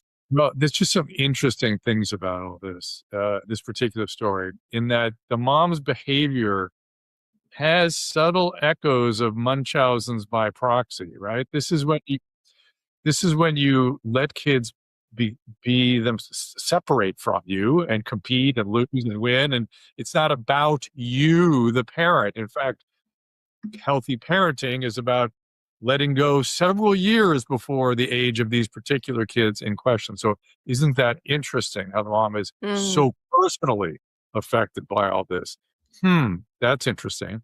The other kind of interesting thing is that it's considered terrible for the transgender child not to transition before puberty. But it is after puberty for the male to female transitions that they get these performance enhancing effects. I don't know. Are we celebrating the fact that this child transitioned after puberty? It's just, there's so many weird wrinkles in these whole things that end up, with us with so many questions. It should have been just left alone as it was. That's fine. I would like to also know, are there any cases of post-pubertal transitioning male to female who don't outperform all the females? Yes. Oh, no, who don't outperform male to female. The Olympics did one, or the IOC did one, but there were a lot of flaws in the methodology. I'm going to try to remember this, but the long story short. Post-pubertal transition who doesn't outperform all the females. It may have been, but the problem with the one study is that they let them know what it was about. So if you're like, oh, we're checking to see if this is fair, and you're a trans female athlete, it's like, oh, I can barely perform. I remember there were tons of flaws. There was one, and I had to cite it and be responsible because I knew it was going to come up in a conversation, but it was deeply flawed exactly for that one reason. And there were other co-founding factors. But I can tell you this much. Pre-puberty, there are numerous studies out of Greece, out of Australia, where you've got 6-year-old boys running faster, jumping higher, doing more push-ups, 9-year-old boys, same thing, greater endurance. Then you've got transgender females, so boys to girls, competing in grip strength against girls to boys. Sorry, this gets really confusing. And the long story short is that even on puberty blockers and cross-sex hormones, those transgender females outperform transgender males, women on puberty blockers and cross-sex hormones in almost every category of fitness, in particular strength. They looked at thigh muscle, they looked at grip strength. Like, there are numerous studies on this. It's simply not fair. So you have to take the 3 pillars, which would be inclusion, fairness, and safety, apply which one means the most to you in a descending order, and then take a utilitarian approach. Sure, I care about inclusion, but do I care about it more than safety and fairness? Not really. If everybody's going to get hurt and the trans child can't play, that sucks. But it also sucks for the biological females. So again, I go back to this theme of what's the utilitarian approach? How do we create less suffering? I don't know. This is ridiculous to me personally. The data's there. Why are we fighting about this? Yeah, I'll just say quickly on this one, that's the key part. The fact that this stuff is still happening at this point is so ridiculous. We can look at every study we want, and we can all pull up all the numbers and everything else. We all know this is wrong. Everyone knows it. It has nothing to do with not, say, potentially respecting an adult who lives a certain way. As I always say, if they'll show me respect, I'll show them respect. But when it comes to kids, and then Sage, you made a really good point that I think is worth reiterating, that there's suddenly this thing where the girls just shouldn't compete then. And it's like, why? Well, no, the failure is on the failure of the adults and the system who put these young girls in the position of having to then, okay, so I won't run track, I won't wrestle, I won't play basketball or whatever it is that I love. I, as the 15-year-old girl, will not do that. I'm going to make the ultimate sacrifice and not play the game that I love because you guys, you adults failed and the institutions failed and everything else. No. So that becomes an incredibly difficult, complex problem, because then you're saying, okay, if I had a 15-year-old daughter and I knew she was about to get into a wrestling ring with a 15-year-old boy, I don't know that I'd be I know I wouldn't be thrilled about it, but would I want to be telling her, just don't do what you love? So they have so rotted so many things. And if you can't just leave kids alone to do what they love, particularly with athletics, which nobody cares about gender or anything else. I'm playing a ton of basketball these days. And in one of the games that I play in, there's a girl that plays. It's usually about 18 guys, that rotating crew. And we have this one girl, Alexa, and she's pretty good, right? She had a couple of threes in my face the other day. She's pretty good. But try to think about it the other way. Imagine if there was a group of girls that every Tuesday night they played, and I just started showing up. And I'm going to be 50 next month. I'm not even making this about skill. But if there was just a girl game and a guy just started showing up, the girls would be pissed, and rightfully so.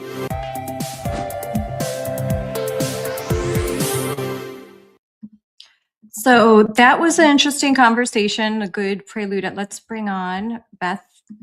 Hey, Beth, how are you doing? I'm doing really well. Thank you. It's great to be here. That's good. I'm so glad to have you. And that was Dave Rubin. And there's a show he does, Sage Steele's there, Dr. Drew. And they do a YouTube show that I listen to a lot. I like the conversational form. And I thought interesting, they used a lot of the video that you take. So let's just dive in. There's some things I disagreed with the framing. I like to just think these are boys. I don't like to, it is confusing. The trans girls, trans boys, like it just gets boys pretending to be girls. It's just boys, biological boys. In everything else is confusing. And when you try to have these conversations, it can be confusing if you don't just stand for the truth and just use the words. And so that's how I'm going to talk. And so far, we don't get kicked off of X anymore for saying that. There was a time where you did. You got, your account was gone if you use that kind of language. But Beth, thanks for joining. And let's give us a background. Who are you? You live in California, you're a mom. Why did you start to become an activist? What propelled you? And what are you doing right now? The important work that you're doing, and why are you doing it? So I live in Davis, California, and between Sacramento and San Francisco. And I'm one of the parents who this really impacted me personally. My daughter took on a transgender identity along with many of her friends at the start of junior high school. And I was fortunate. She wasn't medicalized, and she outgrew her trans identity. So I started doing a lot of research on how it came into the schools, the surveys, the library books, the curriculum. What year was that? So that was 2018. So she's like the first cohort where it really was put into, the health class, the science class, flags in the classroom, and then the GSA clubs, the Gender Sexuality Alliance clubs. They would bring in, girls or boys that are quirky and creative, often very gifted, to have free pizza and do arts and craft projects. And, they would be talking to these teachers and school counselors who had just been sort of indoctrinated themselves by the California Teachers Association. So it was sort of like this whole, brainwashing of the public schools here in California. And you, as a parent, you weren't notified of this. You didn't realize that there were these huge changes in how, they were bringing in all gender bathrooms and locker rooms. And then these gender support plans that teachers were allowing kids to secretly socially transition at school with new names, using pronouns. sometimes a teacher would ask on the first day of school, do you have a name you'd like to use in the classroom? And should we, who else should know about it? You know, that kind of thing. This And is really interesting that you say 2018, because this came on my radar 2021. So 2022, James Lindsay is the first person to tell me about gender ideology. I had not even heard of that term before. So I was in Wisconsin, sitting in a small town in Green Bay, Wisconsin, having lunch with James Lindsay, who was coming in to talk about critical race theory. And I asked him, so what's next? What's on the horizon? He said, honestly, critical race theory is kind of old news. They are deep into gender ideology. And when he started to tell me about it, I was like in disbelief. I'm like, oh, that can never happen in Wisconsin. That's crazy. I've never heard of anything like that.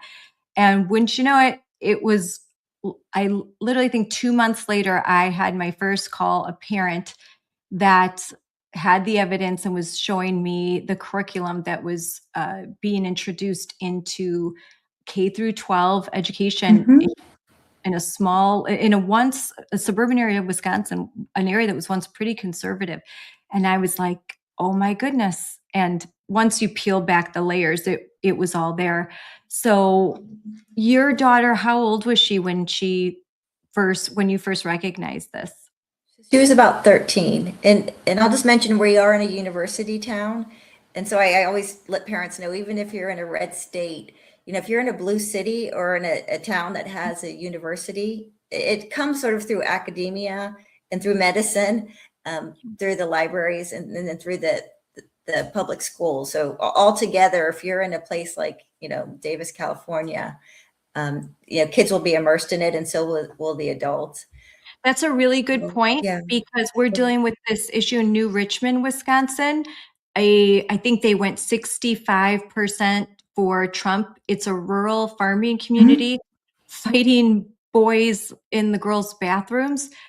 And the residents were absolutely shocked and appalled that it was happening, but they live on the border of Minnesota, on the border of University of Minnesota, and then River Falls, the University of Wisconsin River Falls. So they are a community that is surrounded by college community, and it gets infected. Like these ideas, a lot of the administrators, they either have spouses that work at the college, or they once worked at the college.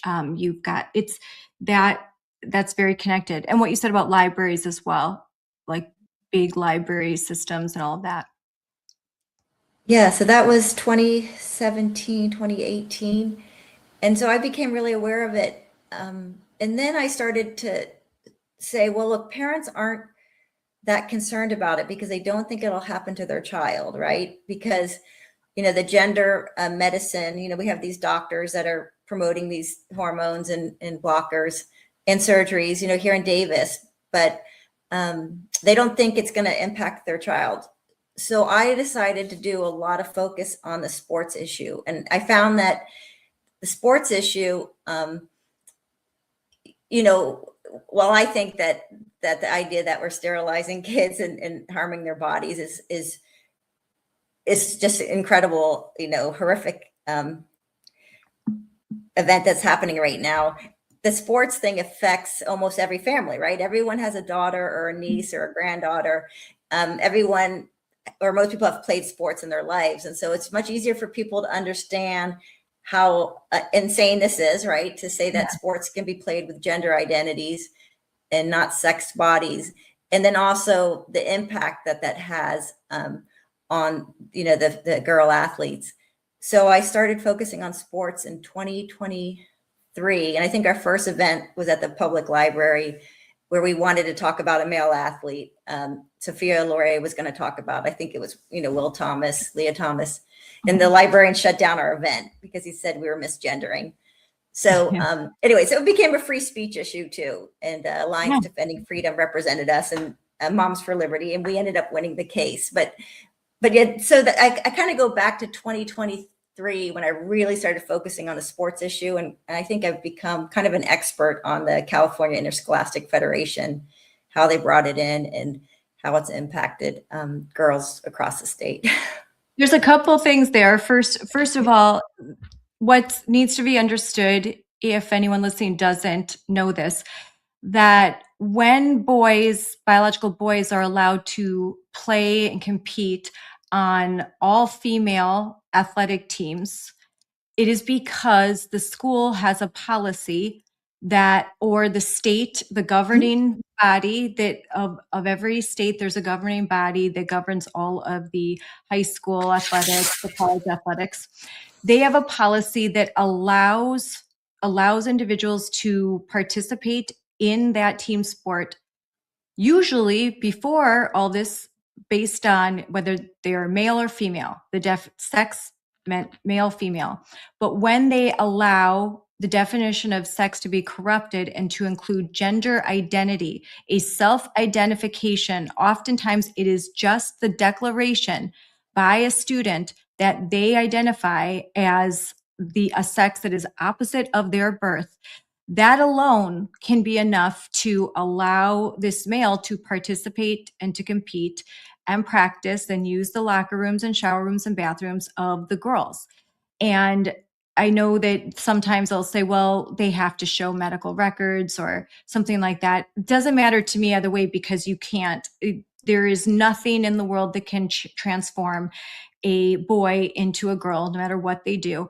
But even then, they often don't ask for the records. They don't provide proof.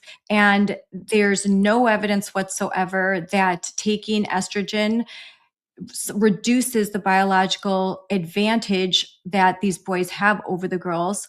And they're even showing now that even boys that don't go through puberty, if they block the puberty, they still are born with these inherent biological advantages that makes it unfair. Even if you were to say, like, this is about fairness, I think it's also about truth, which means we can't pretend that boys can be girls no matter what. You should never twist reality in order to accommodate someone's issues with mental health or their beliefs. There's reality and then there's fantasy, and we need to know the difference. So I just wanted to start off by saying that. But this free speech issue is interesting because I think, were it not for President Trump being elected in 2024, Elon Musk taking over X, sort of a change in the enforcement of free speech, I think there'd be, I'm not sure you'd be able to do what you're doing right now. When you think back to what was happening in 2023, I'm glad Moms for Liberty and Alliance Defending Freedom could help you in free speech. I also have been sued several times, but this is all such a large issue.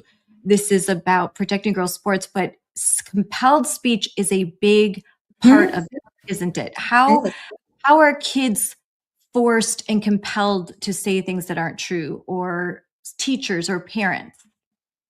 Yeah, I mean, that's when I oftentimes say that the reason why sports are also so dangerous is because when you tell a boy, oh, you can compete in the girls' sports, and that also means you can use the girls' locker room and the girls' bathroom, and we're going to celebrate, your accomplishments. And, they really train these girls to make sure you, that you're kind and you're inclusive and you celebrate the athlete, and all these things. And so it's really, asking children to not be honest with what they're seeing with their eyes.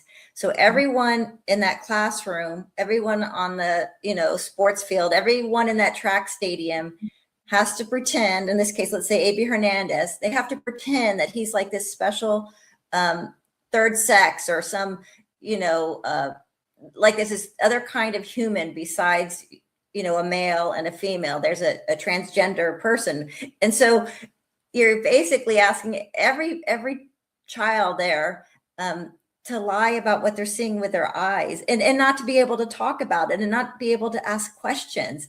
So, I saw it with my own child when he was maybe he's 5, 6 years old. There was two transgender kids. This is 2010 at his elementary school in Davis. And you could see how uncomfortable he was having to pretend that, this girl in his kindergarten class was actually a boy. So it's just really destabilizing. And I think, then it starts to break down what kids feel like they can say to their parents about what's happening in school, second guessing their own feelings when they hear about, Jazz Jennings being a boy who became a girl. Like, they can't even express their feelings. And it's breaking kids away from their own reality, and then breaking apart the family unit because you can't really talk about it anymore. So it's all so dangerous. It's just, so when your daughter was 13, and that seems to be a very typical age, between 11, 13 years old, middle school, GSA clubs, now they're being introduced even younger, but it used to begin sort of in the middle school. What was this a surprise? Was this kind of surprising to you? You knew you were in kind of a liberal or progressive area. What was your reaction at first, and what was the reaction of other parents? So I remember 7 years earlier when, mom in her kindergarten class announced that one of her sons, she had 3 boys, one was a transgender child. That was 2010. And I remember looking at all these other liberal moms, which I was liberal at the time, and thinking, how does this mother know that her son is a girl? He's 2 years old and he's likes wearing dresses, but they all went along with it. They all said, oh, this is so wonderful. The mom's supportive, that the siblings, the 2 brothers are supportive. And, now he enjoys wearing these little like pink kind of ballet dresses. And that was my first time where I got this uncomfortable feeling in my stomach, because it didn't make sense to me. And I just kind of let it go. I didn't push on it. And I should have, but, I think you just want to kind of agree with all your friends. And that's the danger of it, right? If you're in a very liberal area and your mother, you're like, oh, okay, well, if that's what we all think. So, 5 years later, when my daughter said, or I guess it was 6 years later, that she was transgender, I was like shocked, I just disbelief. And then that's when I was lucky that an article had just come out in the Atlantic by Jesse Singal about parents who were pushing back on this in the East Coast and not medicalizing their 16-year-old daughters, and their daughters were growing out of it. So that was just enough for me to be like, wait, there's this article in the Atlantic talking about maybe this isn't true. And I did just enough research that I was able to not so I have an ex-husband, but he was affirming, but we agreed not to medicalize her until she was 18. And, I'm just so thankful that I had that gut feeling that this can't be true.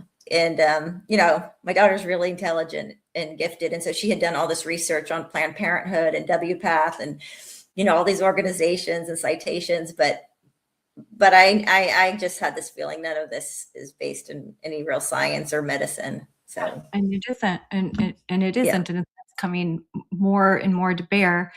But there are a lot of parents that maybe didn't do their research, and then Abigail Schreier talks about this. Moms for Liberty, we've talked about this a great deal. We've had book clubs.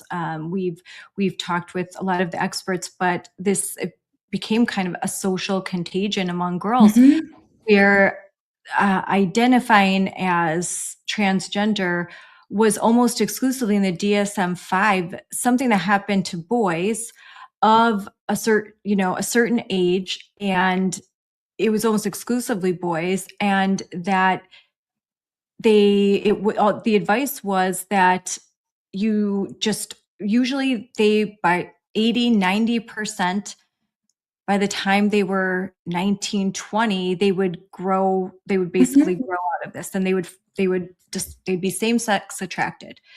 That was pretty much the standard. That's the way these things were handled in the psychiatric community, the medical community.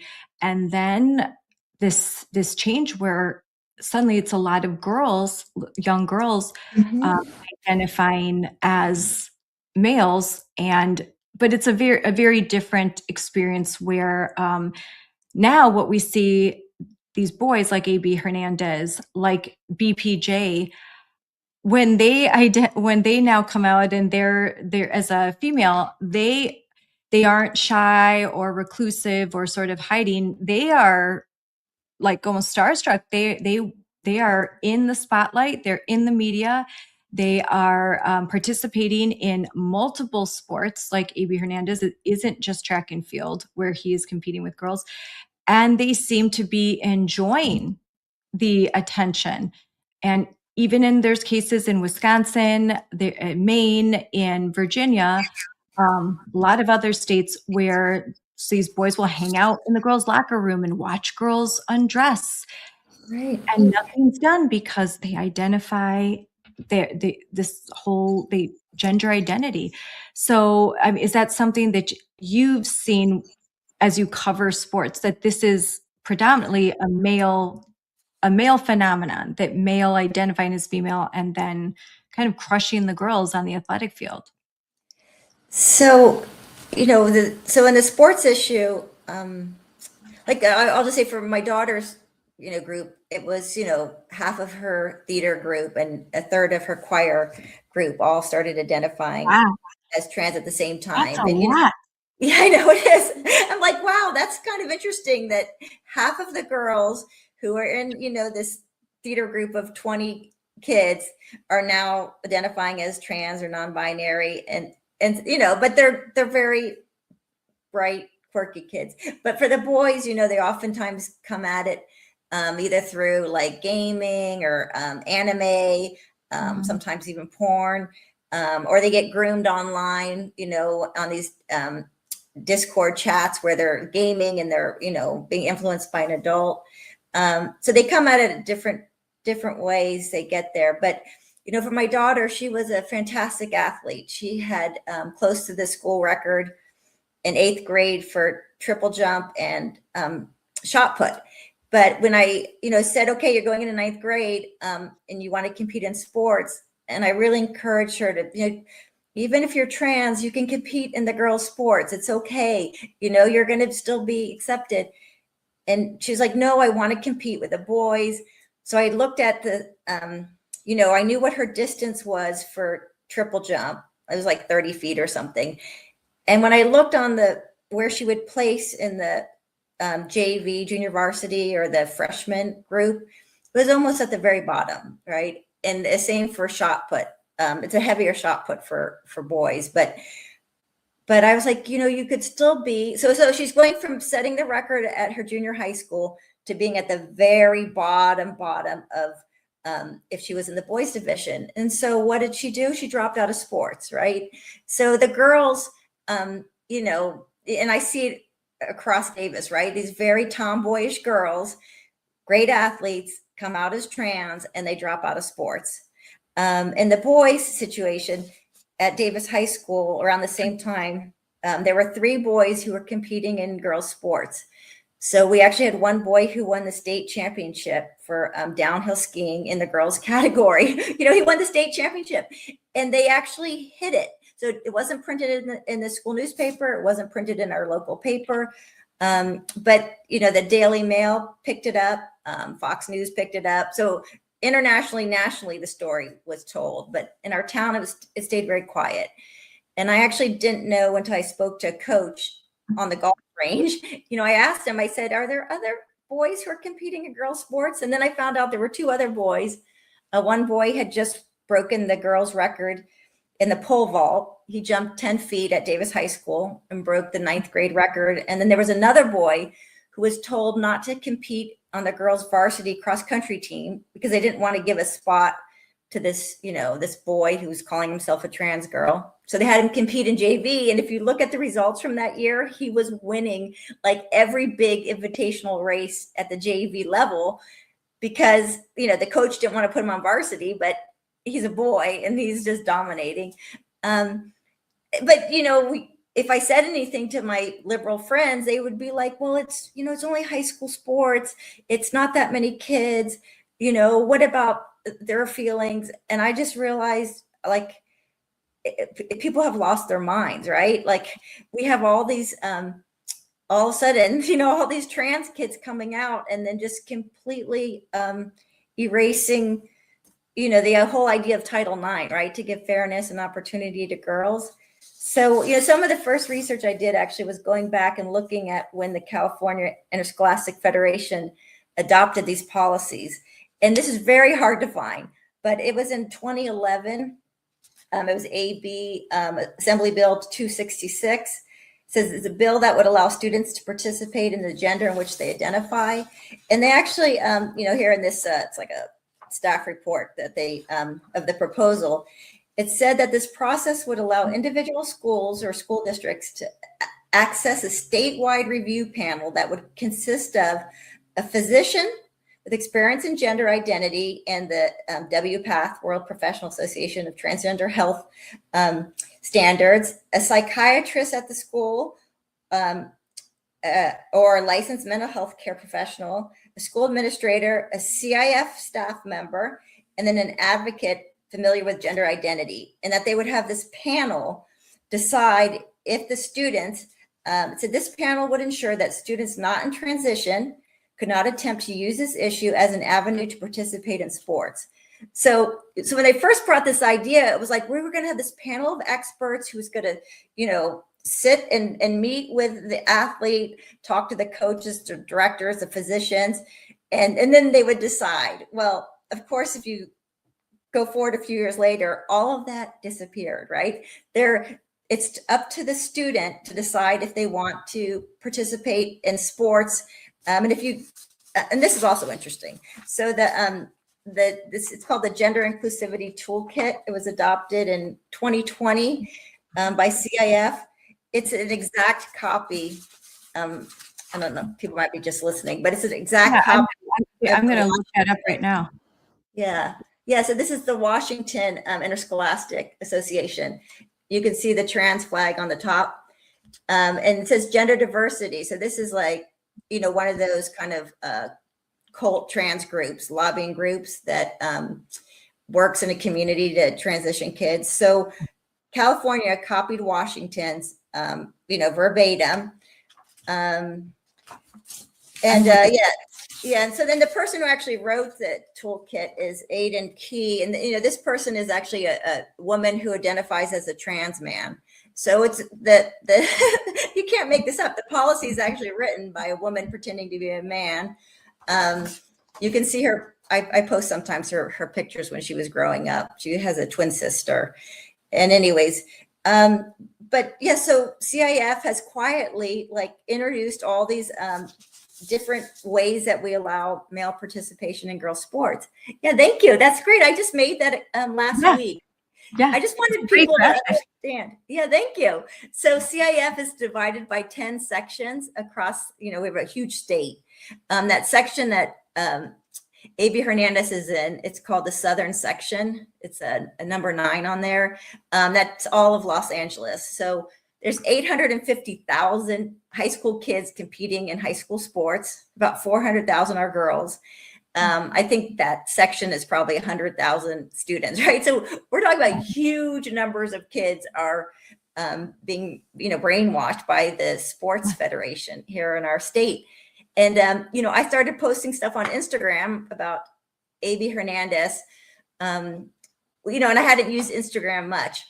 Once I did that, I started hearing from other parents around the state and other coaches. And that's how I actually heard about this one athlete, Cole Marino, who's competing down in San Diego, where I also competed in track and field for CIF back in the 80s, and then got to compete at Cal Poly as a college track runner. So, and then there's the other boy in the Central Coast in Santa Maria. His name is Antonio Alice Beretta.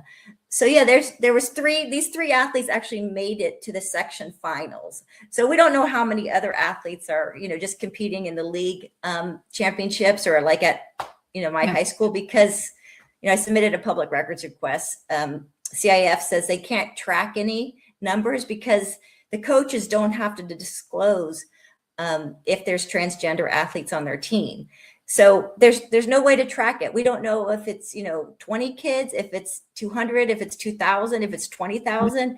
And a lot of these boys are actually being transitioned, before puberty. So it's a little harder to tell, right? I mean, there's ways you can tell, but it's scary. It's really. That's why they advocate for this earlier transition so that they can pass.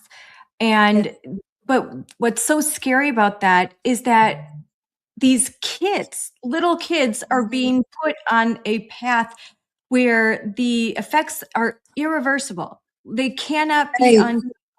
They are now stuck. And they're making decisions, at 6 years old now, 6, 7, 8 years old, to change their sex, which you cannot do. Right. But I mean, to chemicalize and to think that you can just stop puberty, and that there'd be no consequences by using drugs that were meant to castrate sex offenders, giving them to kids in a way that's not even approved by the FDA, and saying that this is all, it's just harmless. It's not going to do any harm. But it does. Even the social transitioning without any medication usually puts these kids on the fast track to a medical transition eventually. So yeah, but I'll remember this. I did find also, I want to bring onto stage remember this, but I also thought interesting what you said, that girls, when they are struggling mentally with their body, and for lots of different reasons, whether it's influence of social media, what's happening in a classroom, abuse, they have some challenges, that when they get to high school and they think, well, I'm great at sports, but I'm identifying as a male, so I would have to join the male team. They see that I don't have a chance. So they just drop out of their sport, which is really sad. That's sad that now they're not participating. But boys, they look and they think, I'd win it all. I'll do great. So it makes perfect sense that this is a phenomenon that we see, where males who are caught up in this whole, transgender phenomenon, that they'll join the team if they played sports at all, because they'll go from last to first. Right. And then they'll be celebrated by the community. Oh, isn't it wonderful? Isn't it wonderful? Until recently, celebrated by the community. So that's actually makes a lot of sense to me now. I want to add, so you talked about this, this gender diverse youth sport inclusivity toolkit. It is the most insane piece of propaganda I've ever read in my life. And it's on every single high school's website in California. I think we have like 8,000 high schools. All you have to do is go onto the high school, go onto their athletics page, and then look up, it'll say coach resources or parent resources or inclusion. And, this document, I guess is required to be up there, but it starts with these crazy definitions, right? We're going to have this new language where we have cisgender and, transgender and, gender identities.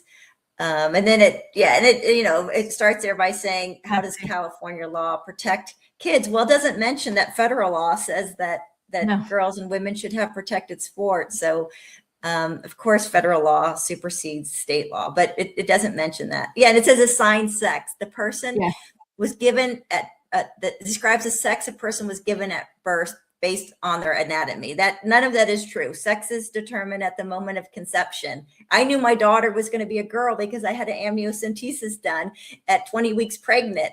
There is no doctor who is assigning the sex. They observe it, but it's based off of, that moment of conception. Yes, look at this, a win-win situation for everyone. How ridiculous. It's absolutely ridiculous. Pure propaganda. And you're right. And that's a woman.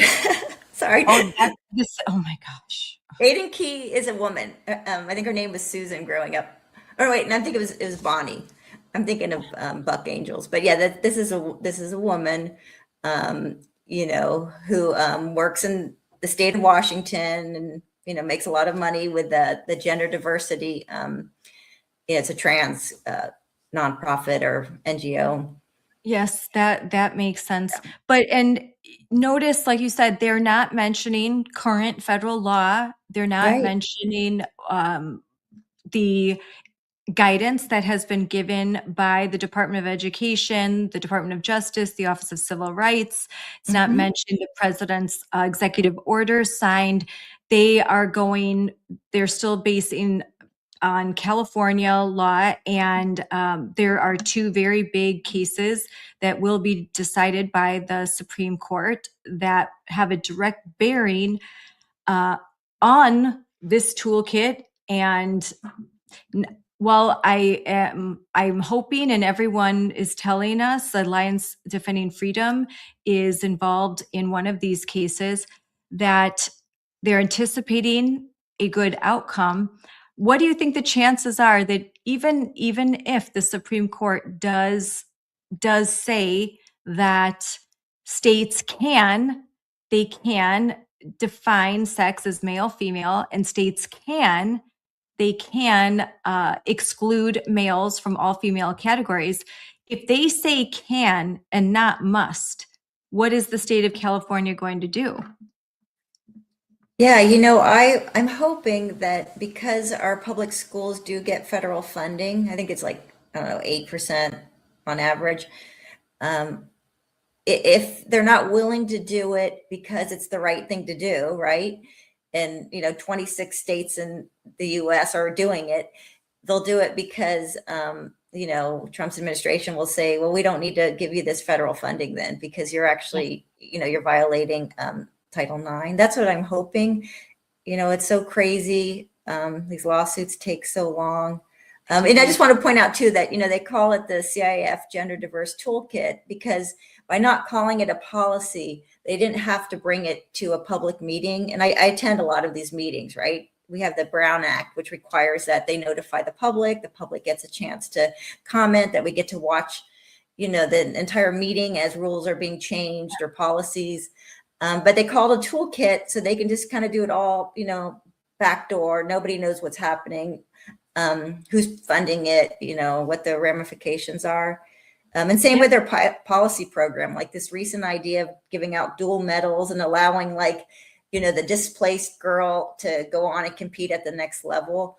CIF has not ever brought that to a public meeting. And, any other change like that would have come to a public meeting, right? So this perfect photograph where it shows, I think that was that long jump? Or that's probably triple. Yeah, maybe triple jump. He won the triple jump and he won the high jump. He had the highest jump and the longest jump in the triple jump, and they got third in long jump. And so, yeah, they did this thing where they gave out a second medal, a special one, to A.B. Hernandez. So a co-champion. When did this, because this wasn't this is new for this year. We didn't see this last year. So this is a result of the public outcry. Do you think that the attention, the public outcry that and President Trump administration and the pressure, I know the Department of Justice, the Office of Civil Rights, has launched several investigations into California, and they're currently under investigation for violation of Title IX policies. But in response, this is what they're doing. They're still allowing AB and other males to compete, and now, it's like co-champions. And it's so destabilizing, or so I don't know, the emperor has no clothes, right? Like, this poor girl, she gets her 15 minutes of fame. This is her one chance to be the state champion and to have all eyes on her. And she's worked so hard, right? Since probably she was, 3 years old, to become a fantastic athlete and dedicated so many hours. And, I was at the state meet on Saturday, and I watched A.B. Hernandez. He had to, he's of course the only athlete who's competing in both triple jump and high jump, as well as long jump. because you could never have an athlete become so specialized at that high of a level that they could do these very different kind of jumps, right? You know, the high jump and the triple jump. But he's the one athlete that can do it. And he's running back and forth across the field, like, you know, hurdling over the ribbons to get between the two events, because he's competing in multiple events. You know, it's like a 3-ring circus where he's like the main show, and all these professional photographers are filming him and watching it all happen. And, you know, he high jumped 5'10". The lowest jump in the boys category at the state championship is 6'4". So he was still a half foot away from the last place high jumper in the boys. So, you know, he's a decent athlete, you know, mediocre, right? He's probably somewhere, you know, on the lower end of an average varsity team. He's nowhere near a male athlete at the state level. In all 3 events, he would have finished last place, but you know, he won the girls division. So, and 2 of them, and 3rd in the other. And that's a good point that he can compete in so many. My daughters have competed in track, and you're limited to the events because you just risk of injury, and you just can't physically do that. You can't. You have to eventually, maybe you can do the relay and an 800, or if you're going to do, I was just talking to Ella, who does the triple jump, but she couldn't do three different jumps. Like that would be way beyond her capacity. But for a male could do that when competing against other females, and that's not fair. Yeah, it's really, everyone knows it's not fair. You know, thank God there were a bunch of men who are wearing their Save Women's Sports t-shirts. You know, we're not allowed to like boo or say that's wrong or even really talk amongst ourselves, but we are allowed to wear, you know, our t-shirts in. So yeah, and they put the free speech area nowhere near the entrance where people were gathered. It was like, I think Sonia Shaw put a photo up. It was like a half mile away on the other side of the high school. You know, they just don't want people to even be able to talk about it. What is the free speech area?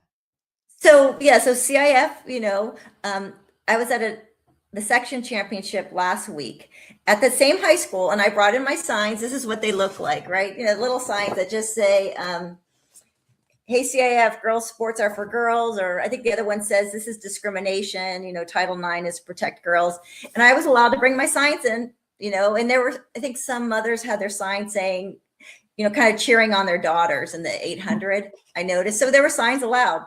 But at the state meet a week later, big signs saying no banners, no flyers, no signs. And so, you know, this is the other sign I sometimes carry around when I go to school board meetings, just because it shows just how unfair it is, you know, to these girls, you know, that who might be looking to sports as a way to get the attention of recruiters to go onto college level. And then they get put next to a boy, or they don't even, you know, until this season, they don't even get a chance to show up to the state meet. Or we have these really big invitationals in California, Arcadia, Mount Sac Invitational. And these girls aren't getting to even compete at that level. Yeah, that is a great photo. I mean, he's showing off, you know, I call it stolen valor. His Letterman jacket shows he has won the league championship, you know, every year. Oh, there it is. There it is. The state championship, you know, the finals. And it is multiple sports, including girls volleyball, which, you know, his teammates have, they have a lawsuit against the school district and CIF because it was, you know, unsafe to have a boy on their team and in their locker room. So you're right. Yeah. This is haunting. This makes me so, when I saw this photo, all the patches just hanging, all the awards, just it's to me, it's just makes me angry. It makes my blood boil. Just think about that girl who, that's her one chance to be the league championship, you know, the league champion, and to get that patch for her Letterman jacket. And then it goes to a boy, and you can just look at his body frame. You know, he's 5'10", which, you know, some of those girls are taller, but his body composition, his body fat, I'm guessing is about 8 or 10%, maybe 7% body fat. Girls can't get below 14% without, you know, having like stress fractures, and, you know, you won't menstruate, you know, females have more body fat. So he's got this huge advantage because he can be this lean. And then you look at, the way his knees and his hips, that ratio is so different for a male athlete, which gives you so many advantages. And his broader shoulders, that picture just, tells 1,000 words, right? It's also crazy.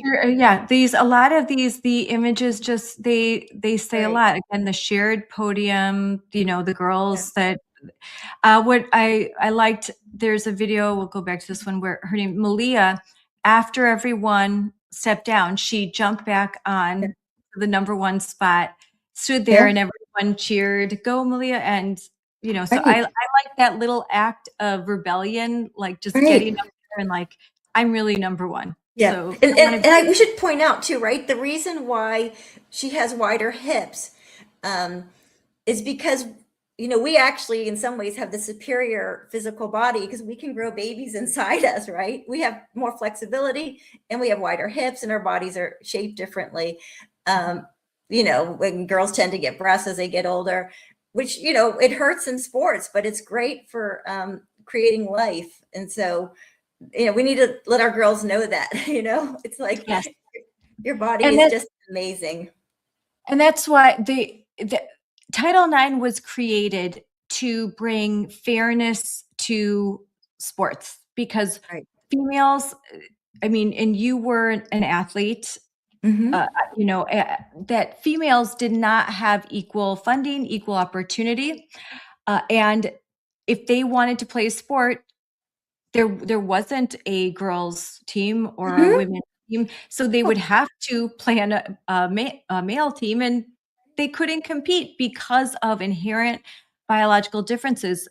But in order to change that, in order for fairness, so that girls could compete in sports, because girls love sports too, and they want to compete. They don't play them just for fun. They play them because they want to win.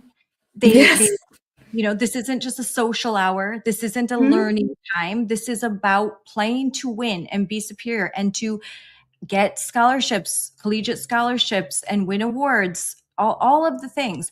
So Title IX was created in order to bring fairness in funding and equal opportunity to women and girls.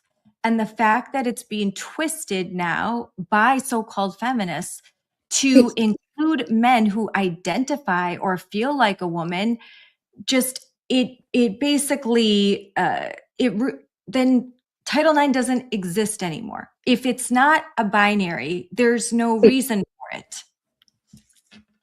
Yeah, it's I'm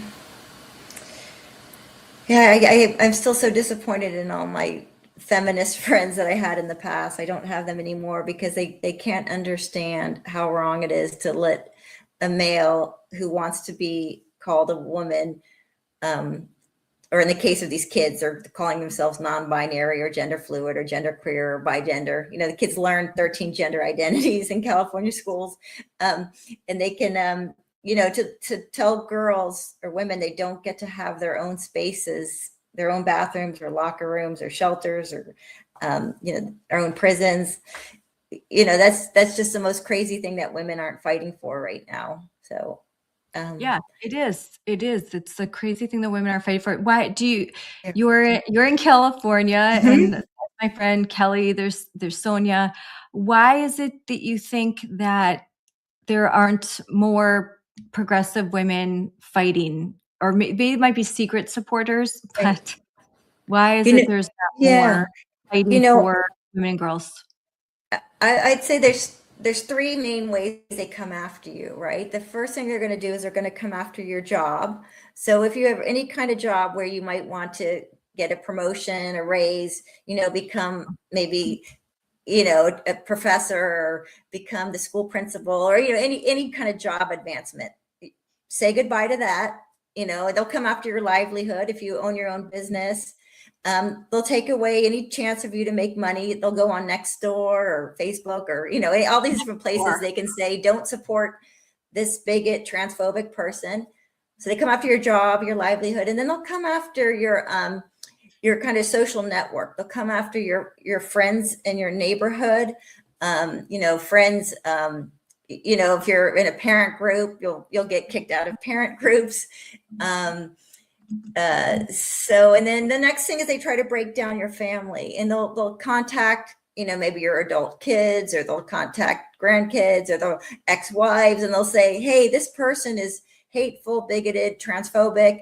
And then they'll try to get these ties to be broken between child and parent.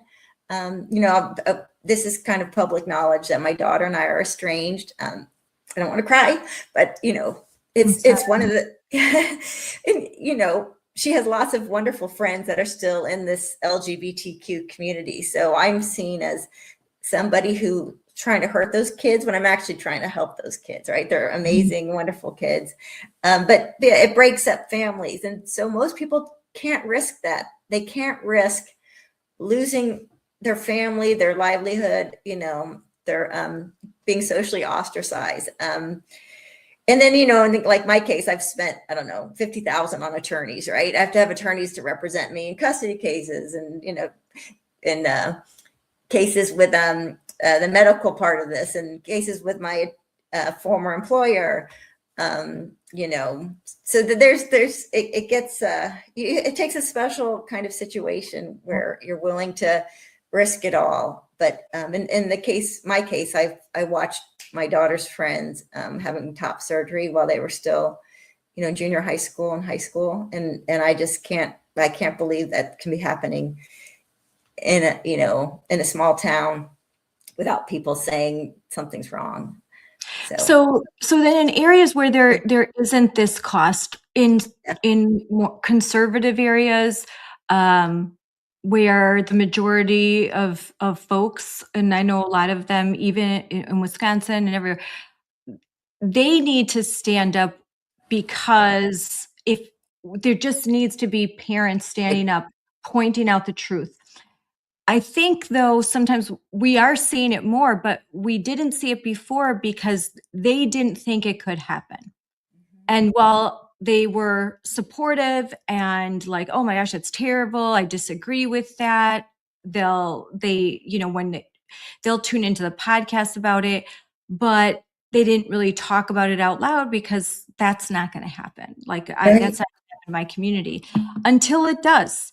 Like you said, until the first like radically woke counselor comes to your school district, or there's a teacher that's holding secret GSA meetings, and the ACLU comes in to represent a family where there's a even girl identifying as a boy and wanting to use the male bathrooms. That young kids, and that's something that's happened in many states like Wisconsin. So it will eventually reach you.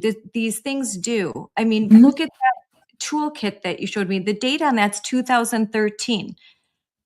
Just because it's not happening now doesn't mean it's not going to happen in the future. And it might even be happening now and you just don't know it, because kids are notorious for kind of keeping things quiet from their parents. They just don't want a big deal. So what is your advice to families that they are in more conservative areas and there isn't a big political cost for them to stand up and to go on social media, to say something, to go to school board meetings, to vote for candidates that will say, we will not allow gender ideology in this school? What's your advice to them? You know, I should mention there's two examples that just come to mind of just incredible people in the state of California. Right here in, I think it's Placer County, we have a physician who works for UC Davis.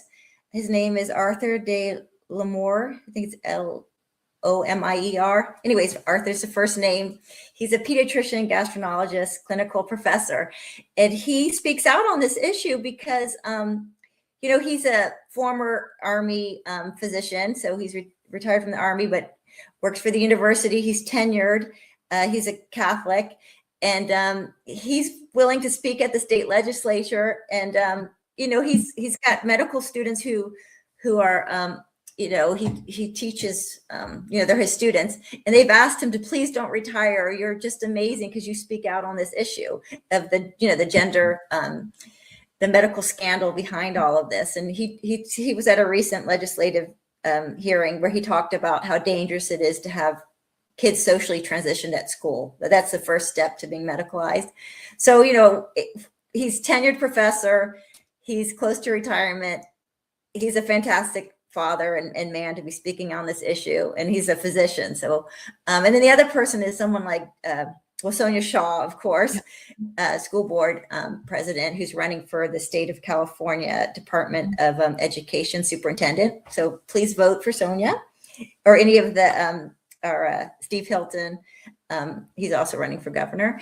And then I was going to mention Jessica Tapia, who is a school teacher who she actually got fired, I think, for speaking out on this down in Southern California. And she won a $300,000 lawsuit because, they were violating, I think it was her religious freedom, right? To speak against what she saw as lying to children.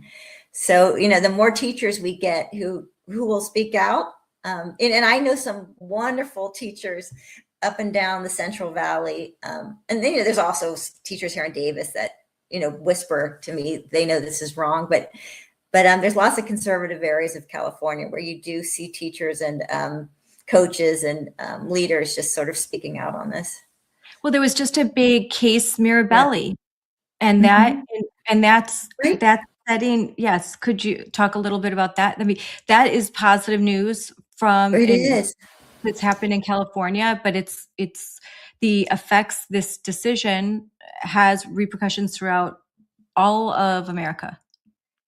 Right. And, I'm not an expert on that. I think it's down in Escondido, which is really close to where, I'm from that San Diego area.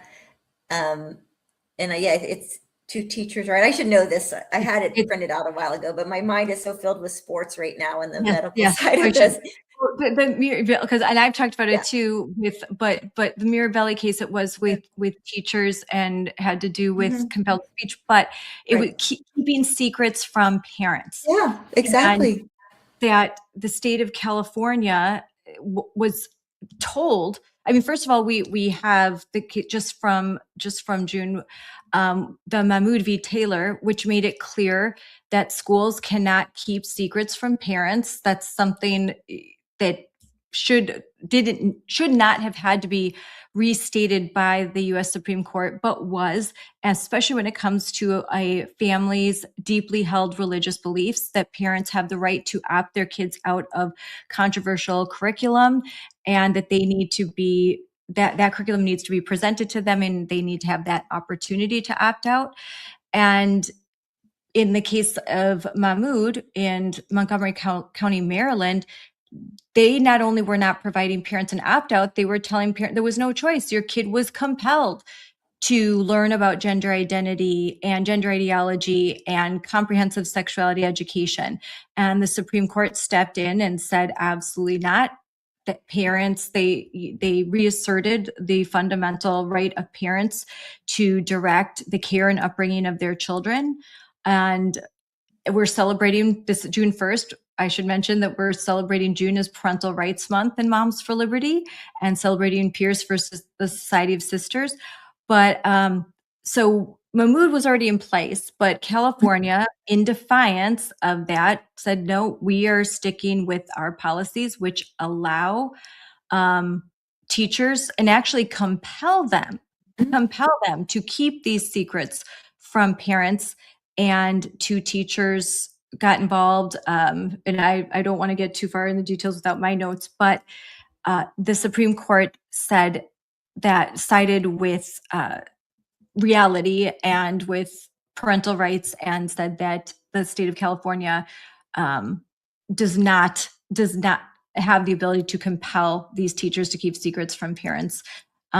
So that's a big one, though. This is still a case. This case is still in process. I know that's when I was discussing it with lawyers who know more about this than we do. They took the good from that, the signal from the Supreme Court that they were still reaffirming and standing with parents and reaffirming parental rights, but this is still an ongoing case. So it's a lot of this stuff. So in California, I know that it's a state that doesn't have a lot of respect for parental rights and often will keep secrets from parents. Is that something that is still the case?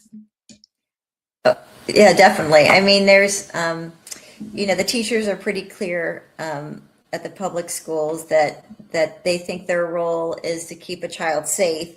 And the way gender identity ideology has been taught to them is that a child knows themselves best, and that the trusted adult, this is part of the curriculum, the trusted adult could be any adult in their life who takes an interest in them and supports them in their authentic self, basically. So they teach kids that the trusted adult could be a coach, a school counselor, the principal, a paraeducator, it could be just about anybody in their life.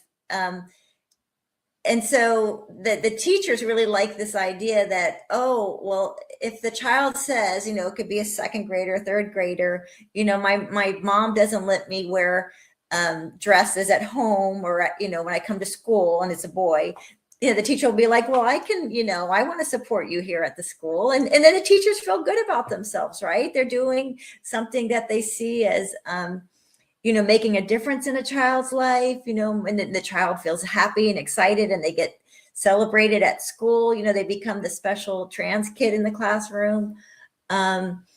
So yeah, I think it really does come from the, a teachers union or the kind of the way it's brought into the, and again, most teachers, right, 95% in Davis are women.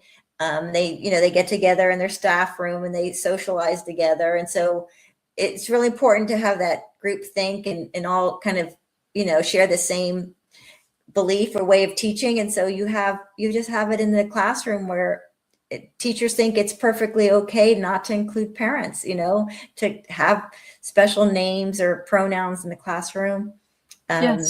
Separate medical records, not following for. And I'm going to read, just so that clarification in my notes about Mirabelli, that the U.S. Supreme Court ruled that in the case Mirabelli versus Bonta, this case challenged California's policies that allowed schools to facilitate gender transitions for students while keeping parents in the dark. In the ruling, the court said, and I quote, that the state's policies cut out the primary protectors of children's best interests, their parents. So that is a very positive direction. But as you see, so, you have several big elections that will be very important for California, and one in which Moms for Liberties, we have endorsed Sonia Shaw in a statewide race. It's the first time we've endorsed in a statewide race, but she is running for the state superintendent of public education. So we wish her all, like, I know right now there's voting going on right now. So, and she definitely, as a school board president in Chino Valley, correct? She is standing firm on all of the issues that we care about, fighting for parental rights, fighting for biological reality. And she and Sophia just recently held a press conference about what's happening in California as far as sports. So where does everything stand right now with A.B. Hernandez? What just happened over the weekend and what's going on in the future? So A.B. Hernandez is actually, this is the third year he made it to the state championship. In 2024, it wasn't known that he was trans, right? I'm sure a lot of people knew, but at the state meet, he ended up just getting the first place, the girls medal. So the other athlete got nothing. Then last year was the first pilot year. And then this year, again, the same thing. But this year he competed in 3 events and won the long jump. Sorry, he won the triple jump, high jump, and then got third in the long jump. It says on his social media, or his mother's, and some of the groups down there that, the trans pride groups, that he's not planning to compete at the college level because they don't accept transgender athletes, and that's not true because I've been following the junior college, community college level sports here in California. They are 100% into the idea that male athletes can compete in the women's category. So I was attending the Santa Rosa volleyball games where there's a 200-pound man competing. His last name I think is Gomez, competing in the women's category, and there's a lawsuit there as well where the teammates are suing the state of California community college system and the Santa Rosa college for violating their Title IX rights and having a male, in their locker room in their sports. I think one of the girls actually got a concussion in a practice where he smashed the ball at her. So AB Hernandez plays volleyball. He's also a hitter. He plays that role at the line or at the net. He may end up competing next year in women's volleyball or track and field at the junior college level. I don't know for certain what his plans are. Yeah, but for now, right now, walking away with a lot of championships, and this weekend. Are there going to be more events, or is there going to be? This was the end. So the state championship. So there was a section finals, and then a week later was masters. And it's brought together several different divisions within the section, and then this last one was a state championship. So that's there's no national championship at the high school level, but you can see where he would have placed in the nation. It's probably in the top 2 or 3. I haven't looked this week to see, but we sing it across the U.S. I think there's at least 5. You can see right here we have, and this is a sophomore, and the subject of one of the SCOTUS cases that will be decided, Becky Pepper Jackson. This is West Virginia, so this is a red state. This is a red state, but this boy just won the girls' state championship in shot put as a sophomore, and the ACLU. I listened. I was there in DC during oral arguments. The ACLU was swearing up and down that BPJ was just a mediocre athlete, no difference. Actually doesn't do as well as the girls on the team. Is actually middle of the pack. They made a lot of arguments like that. And look, as a sophomore, he just beat out all the girls in the state. Right.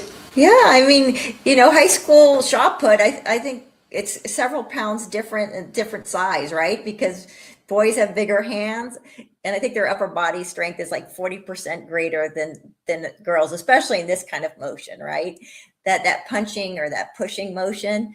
And of course, he can also spin around faster as he's, getting ready to throw. There's so many advantages you have as a male shot putter. So. And if anyone wants to know more about this, follow Kristen Wagner and Alliance Defending Freedom, who made those arguments before SCOTUS, and and follow them and the good work that they're doing. Then I think I have, again, BPJ smokes the competition, West Virginia State track meet, and told the things that will never happen. Again, this will never happen. They just want to have fun. They just want to play. Sport is all about inclusion. Again, and I think that's how to say that it's not about winning, that it's not about competing is wrong. But to say that girls must be compassionate to these boys. What about them? What about their rights? What about what they have earned? And why should girls sacrifice truth in order to make someone feel good? I think all the messages that are being sent are so backwards. I'm also so tired too, I'm sorry, of people saying, why don't the girls just boycott or forfeit or, not show up to the track? I mean, this is like their one chance, to compete in sports. And, think about the pressure you felt as a teenager.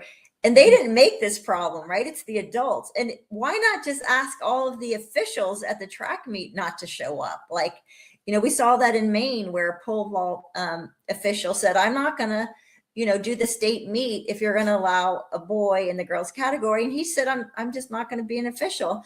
if all the officials did that, they couldn't hold the track meet, right? Or if all the coaches said, hey, we're going to show up to CIF and say, no, we want to protect our girl athletes. You know, we want to defend them. There's no reason the adults aren't speaking up. There's no reason we don't have coaches, you know, officials just lining up saying enough. But yeah, I just, to ask girls to do this, you know, we had I think 9 teams in California forfeit this fall rather than play against A.B. Hernandez in volleyball. But that's a lot easier when it's, you know, a league game and it's your whole entire team. And, you know, they could say, the parents would say it's because of a safety issue, which it is. Yes. That's a little easier to forfeit. But you're yeah, to ask. right. Yeah, and I agree with Sage Steele with what she said, that often, why are the girls even competing? Why are they? Well, you know why? Let's stop asking all the kids to do the heavy lifting. Exactly. To do that, the adults need to be a part of that. One thing that I like that the girls do, like what Malia did, do a little, if you can do some small act of rebellion, or Alexa Anderson, when they respectfully didn't go up on the podium and they stood, they stood off to the side. There's a way that you can try to show, or you can, like our friend Jennifer say, wear some XXXY gear, wear a hat, wear something that shows like, a wink, like, I don't agree with this. Like, this isn't, but in talking to my friend 7-year-old Ella Frei, when I asked her why aren't more girls speaking out, she said, she's got her parents' support and she is just an unusually amazing, strong girl.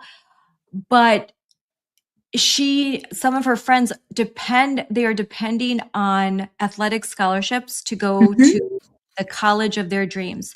And the parents and the girls are very afraid to speak out because they think they could lose their scholarship. And considering the way that Ella is being treated and the way these girls like Riley Gaines, Alexa Anderson, Sophia, all the girls that stand up, the way they are treated by some very small group, but a group of staff members or bullies, it's understandable that they are worried that this could have a detrimental effect on their future. So even very supportive parents and kids kind of shy away from being too public, because until there is more buy-in by, I think, even professional female athletes have nothing, really don't have anything to lose because they've made their money, they've done well in their sport.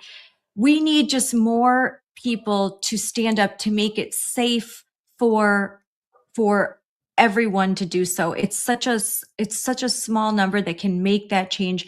And I'm happy to see what a lot of these girls are doing all on their own. The press conferences they're holding, the walkouts they are staging. It's amazing that the kids and the girls are finally saying enough. If the adults won't protect us, then we're going to protect ourselves. I think it's very brave of them, but I think that a lot of adults should really think about it's their time to protect the girls. Kids shouldn't have to be doing this on their own. That's what I agree 100%. Well, thank you for coming on.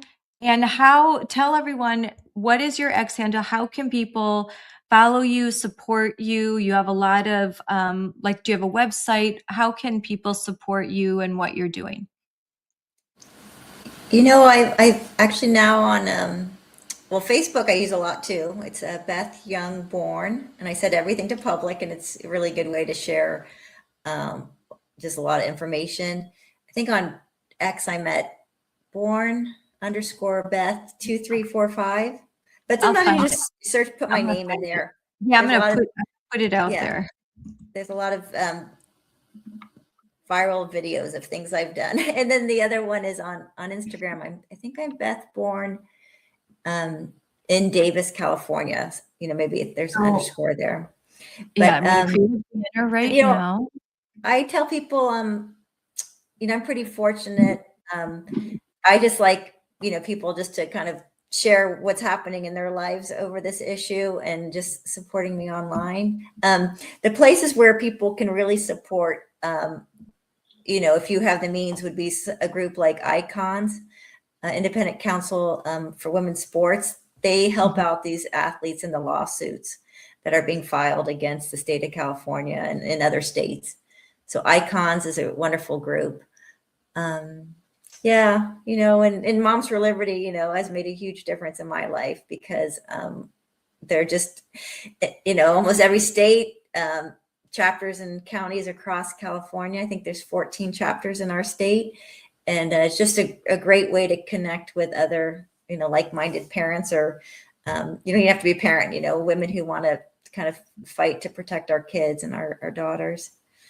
So, yeah. Yes, you can follow us, and you can go for more information, momsforliberty.org.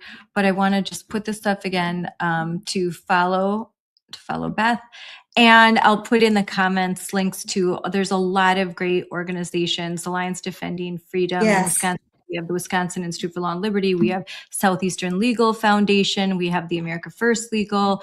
We have ICONS. We have, He Cheated. There's it has the stats. Like, so if anyone ever says, like, you got to go to, and I'm going to put this all in the comments, places to go if you need just some quick stats to combat, oh, this never happens, or why do you care about something that happens so little? Well, first of all, it's about truth, and this is a corrupting influence on all of our institutions. But when you don't know what a woman is, you should not be in charge of educating America's youth. And I think it's just had a huge impact on culture, on education. Look at our proficiency numbers. I mean, since the radicals have taken over so many of our cherished institutions, those institutions have started to fail kids and families and America. So we need to take them back and get back to what's right and what's decent and fairness and all of the things. That's my TED Talk for today. But what are your final words to everyone who's listening? I think my final words are: don't be afraid to just use your voice and just say it like you see it. We don't have to use their language. We don't have to pretend to go along with something. A boy should grow up to be a man, and a girl should grow up to be a woman. And girls should have their own sport. So just practice, it's really scary if you don't like public speaking to go to your school board meeting. But it gets easier with time, and you don't have to be perfect. Just take the opportunity to speak whenever you get the chance. So yes, don't let perfect be the enemy of good. Yes, exactly. Don't wait till, it's so ready. I mean, my first school board speech, I think I threw up in the bathroom the first, Exactly. I've never done this before. It's a scary thing to stand up in front of people who you will see at the grocery store, that you will see in the carpool line. I think it's easier to stand up before a group of strangers and give your opinion than a group of your community, people you know, that your kids have play dates with. And then you're worried about, how is this going to affect my kid in the school? Well, I'm here to tell you that you will survive, because you can't get more outspoken than me and Beth, and we're still standing. Like, exactly. You will survive it. And not only that, it gives you a superpower, because when we all care what people think. So I never say I don't care. I do. When I say I don't care what people think, it means I care about something else way more than the opinion of someone I don't even really know. Or even if I do know them, I care about truth. I care about kids. I care about girls. I care about America, care about our culture and our civilization more than rando guy that doesn't have his real name in his handle on X that's making fun of me. Like, we've got to not care about what people think, especially people who hate us. We need to care more about our families, the future, and our daughters in this situation. We have to show them that we will stand up and fight for them. They have to see that in us so that they can be strong and fight for themselves. Exactly. And you've done a lot for that. So I thank you. And I really hope that in time the relationship between you and your daughter is restored. I'll Thank pray you. for you, and I thank you so much for what you do. You are at these meets. A lot of the video that is on Outkick that we see a Fox, Yeah. all that's video you've taken. So I thank you very much. I want to spotlight and have everyone know, and I'll put up that here's Beth. She's the mom that is going to these events and taking these videos, and you get a lot of heat for it. They're not very nice to you, are they? No, but that's okay. They'll call us names or do all kinds of crazy things to try to get us to be quiet. But I like to think, yeah, we're like Teflon on us, right? It'll just slide right off. So go ahead and say whatever you want to us. Yeah, say whatever you want. It doesn't matter because you care about something else Right. more. Something else matters more than that. And when they are smearing you, you are over the target because they only smear who they fear. If Right. you're not, I think is it Hermeet said this, Hermeet Dillon, who is the head of the Office of Civil Rights. She said about SPLF, the Southern Poverty Law Center, if you're not on their hate map and you call yourself a culture warrior, you should be really considering how effective you are. And I'm like, yes, no one wants to be on a hate map, but in this case, if you aren't on their radar and you call yourself a culture warrior, then you're not very effective. So you're very effective. I'm very effective. Moms for Liberty is effective. So thank you so much for all that you do. Everyone follow Beth and stay tuned. And I know that you will be in the fight for California, and we're all praying for sanity in California. It's too beautiful of a state to just let go. It is gorgeous. And it's looking forward to being there. I actually will be in San Diego on Wednesday. So thank you. Okay. Thank you. Thanks. Bye, everybody.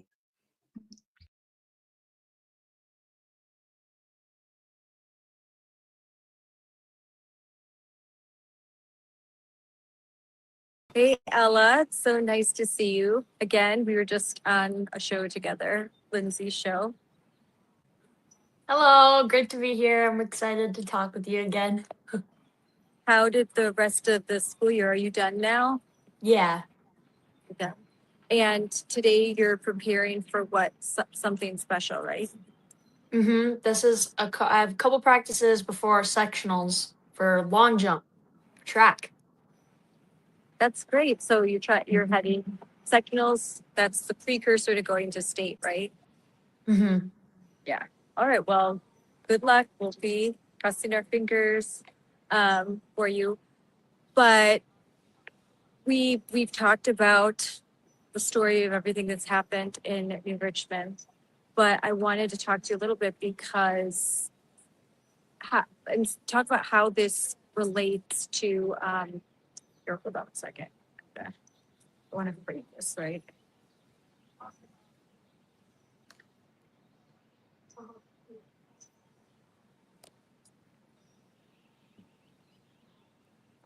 Okay. All right.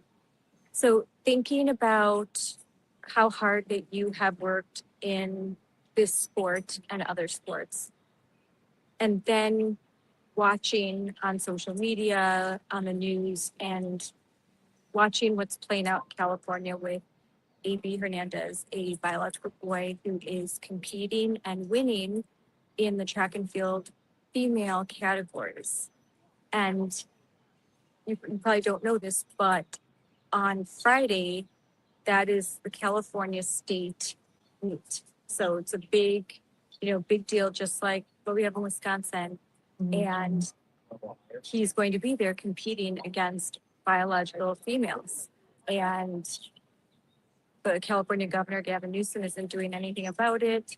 Obviously, we know that the state of California is extremely extremely woke, extreme. They have been fighting, even they have been the center of this controversy, even though the Trump administration has warned them, even though the Department of Education has said they are under several Title IX investigations. Still, they persist with these kinds of policies that allow males to compete in all female categories. So how did that make you feel? How does that make you feel? That's scary. Yeah, I took a little look because I've been seeing her getting first place and all these things. Like, I'm like, how is he doing it? So I look at his like top things, and his jumps for specifically the events that I'm doing are like the top boy in my school's jumps. Like, I have like a really good kid in my school. He's a boy, and that's what he's jumping. So it makes me wonder, like, and he's getting first place at conference and all that stuff. And it's just like, why do you have to interfere with women's sports when you'll do fine in male sports? Like, that's what it was crazy to me, because I was looking at his things and I was like, why do you need to come in here when you'll do just fine on your own? It was, I don't know. It's scary to say the least, because of how easy it is for him to just take that role and get first place and feel like nothing's wrong with it. And I could never imagine being one of the girls competing with him, because when you're on the runway and you're back there, you're talking to the teammates. Like, I could never imagine how uncomfortable that is to just know that you have like no chance because you have a biological male who's obviously going to be better than you taking over that spot. So what's the difference? What is your best jump and compared to his? You would know about this more than I do.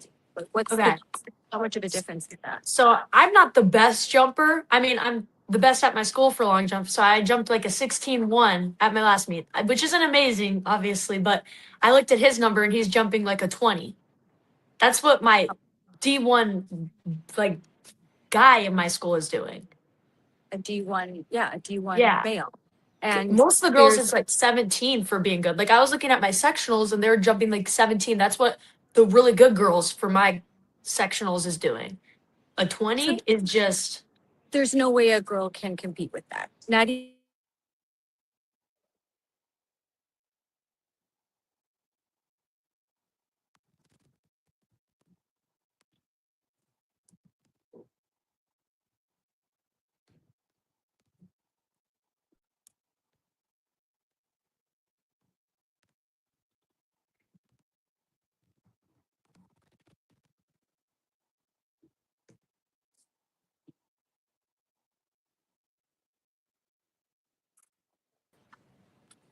sorry, it's the Wi-Fi here, but that's fine because we can edit it. So I'm gonna look up. Actually, I'm gonna take that chance to. I want to look up the record. because he's doing like all of the jumping events, which those are like an individual one. It's like harder to take over those than it is like a relay. And his triple jump is almost like my school records jump. His long jump is out of the roof far. I could never imagine. So I'm looking this up right now.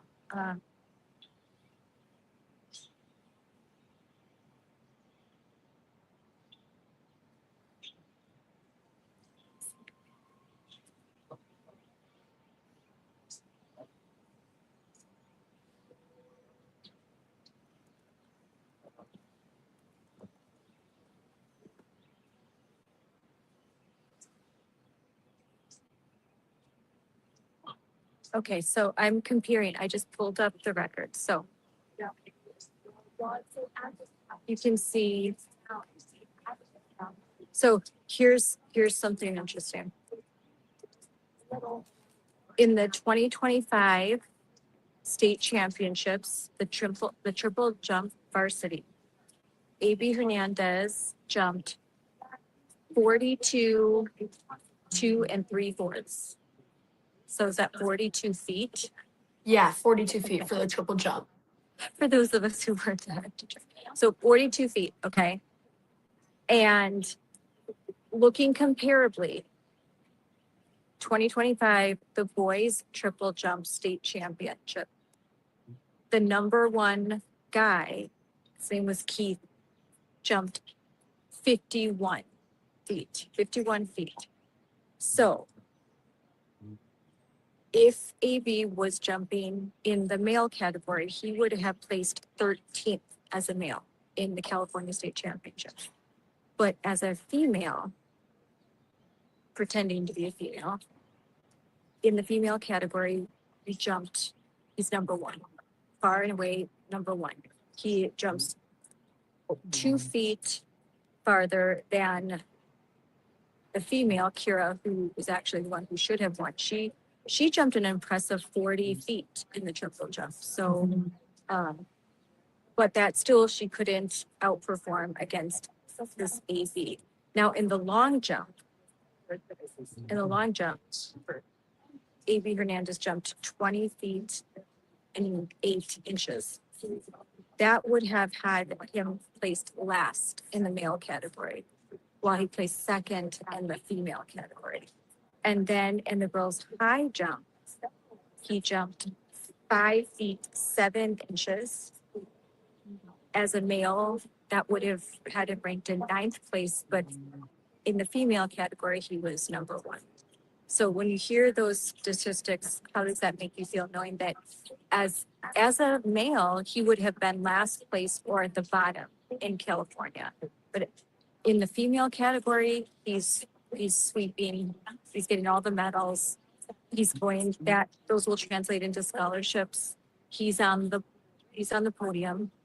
And only recently have they have 2 first place winners, him and the biological girl.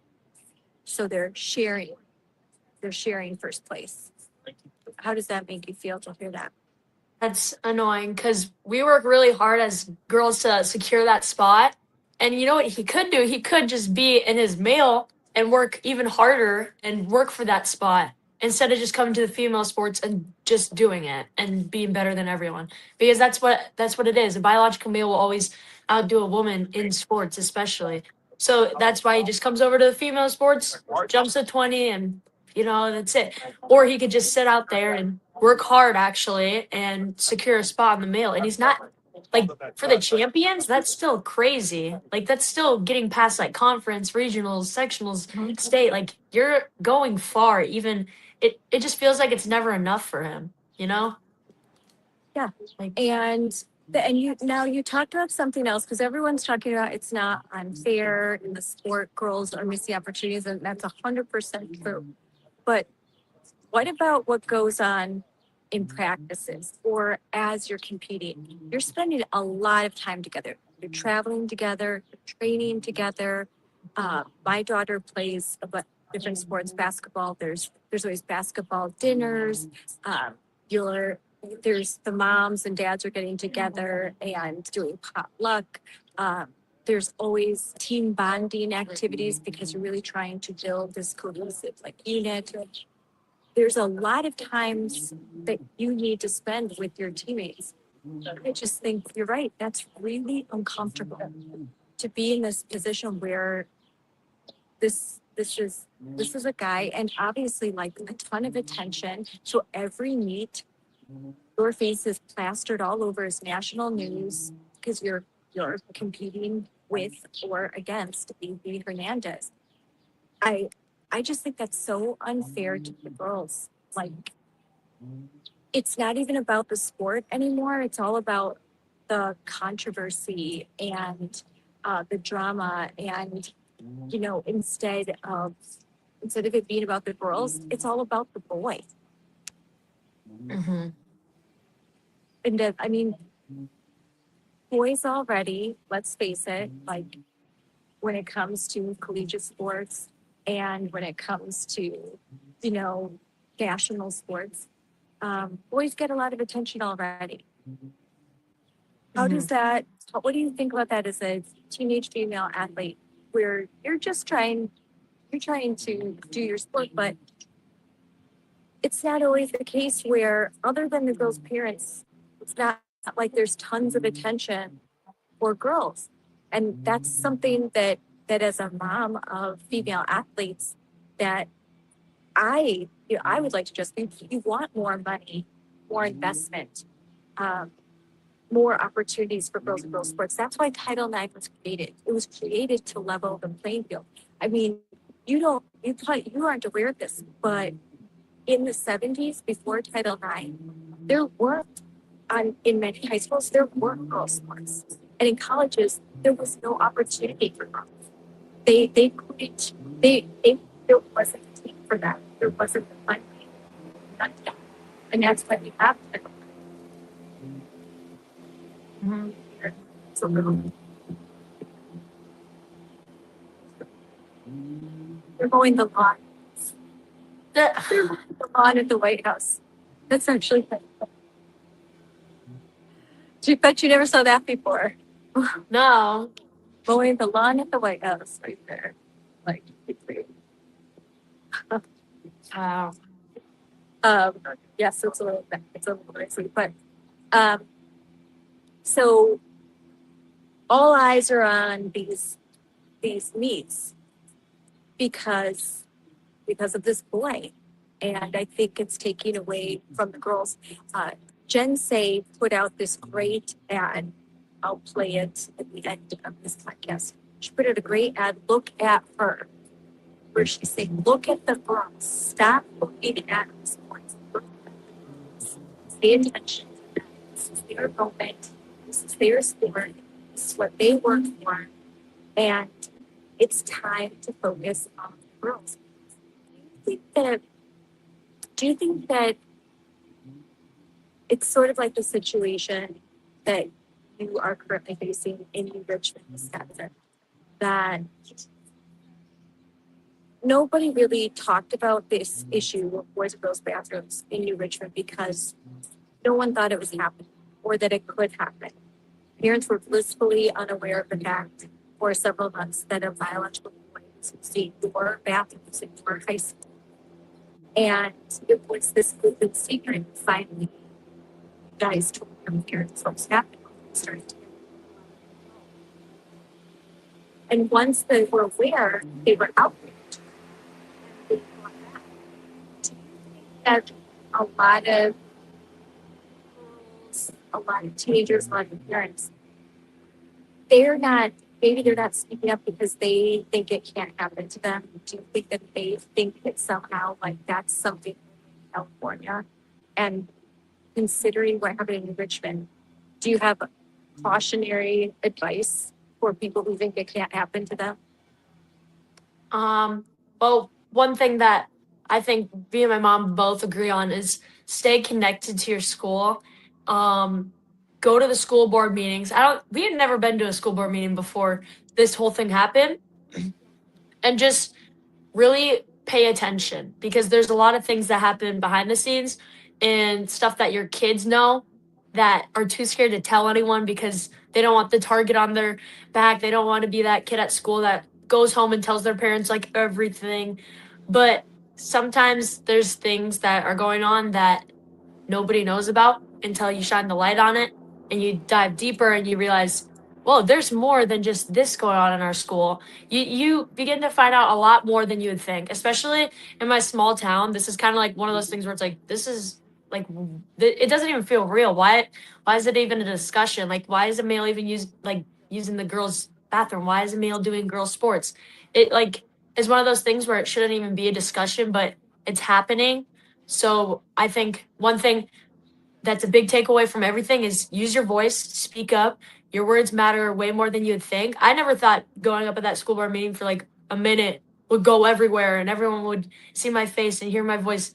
I never thought any of that would happen to me, but it did. So I just think speaking your truth and being confident and standing on what you believe in will help you fight through everything, especially like I can firsthand saying that fighting what you're believing in helped me a lot, especially because teachers and stuff, a lot of things went on after the school board meeting, a lot of hate comments, a lot of students against me. And I had some crazy stuff going on with my teachers, excuse me, that I never thought would happen. And I don't know, being that target, especially kind of made me nervous to go to school in a way. But nerves are good, especially in sports. My coach always says nerves are good. That means you care about it. So I think just keep fighting for what you believe in. That's all I got from that. Yes, I agree that you have fear. Everyone is going to feel fear. You're going to feel fear. It's the ability to work through it, overcome it, and still do what you need to do. It would be normal if you didn't have that fear. Of course, people say, I don't care what people think. You care what people think. What you're really saying is, yeah, I care what people think, but I care more about this. I care more about standing up for my sex organs in my school. I care more about truth. I want to stand for truth. I don't want to be my friends. So that's the ability to care more about something that you want to be alive. Say, oh, I don't care what it is. No, but there are those of us, girls like you, which are rare, that despite the fear and despite caring what people are saying about you or what teachers say about you, you're willing to do the right thing because you care about something else more. And you care about truth. This is just flawed to you. And I've talked to you many times. And it's the ability as a human being to know that something really wrong is happening and to not just kind of go on social media and be a keyboard warrior or talk in hushed tones about how you don't love it, but to be able to stand up and say something, even if it costs, even if there's a price. That's real courage. That's real, honest courage. And don't know if you have that kind of courage until you're faced with a trial, until you're tested. So when you are tested and you pass that test, you get a special gift. It's like it's this overwhelming feeling that it's something special, and you've got a little bit of a superpower. And so that's like what I think people have that. And then when you do a courageous act, you kind of want to do another one. Like you can get there are people that get addicted or they have very bad habits, but there's also good habits. There's also seeking after truth and courage. And on the other side of that, you want more. You want to do more. You want to fight more. You want to and fight for good until you can win, until you can at the end have this issue resolved. I think a lot of people assumed when President Trump was elected, this issue went away. And it didn't because the president is not a king, despite what all those anti-ICE protesters like to pretend. He operates under a constitutional system, a federal system. There's state laws, state statutes. And while he's setting the tone with federal policy, states like California are saying, you know what, we're not going to listen to you. And it's going to take, I believe, a Supreme Court decision as well as legislation on Capitol Hill that will finally, be the end of this horrible chapter. But we also have to operate at the state level and the school board level. And that's what we really affect change. That's how we affect change. You spoke to your school board. You got up in front of hundreds of people that you know in your community, which is the hardest thing to do. I'll tell you what. Sometimes it's easier to stand up in front of strangers and do a speech than it is to stand up in front of 400 people that you know that you see at the grocery store. Am I right? Like, yeah.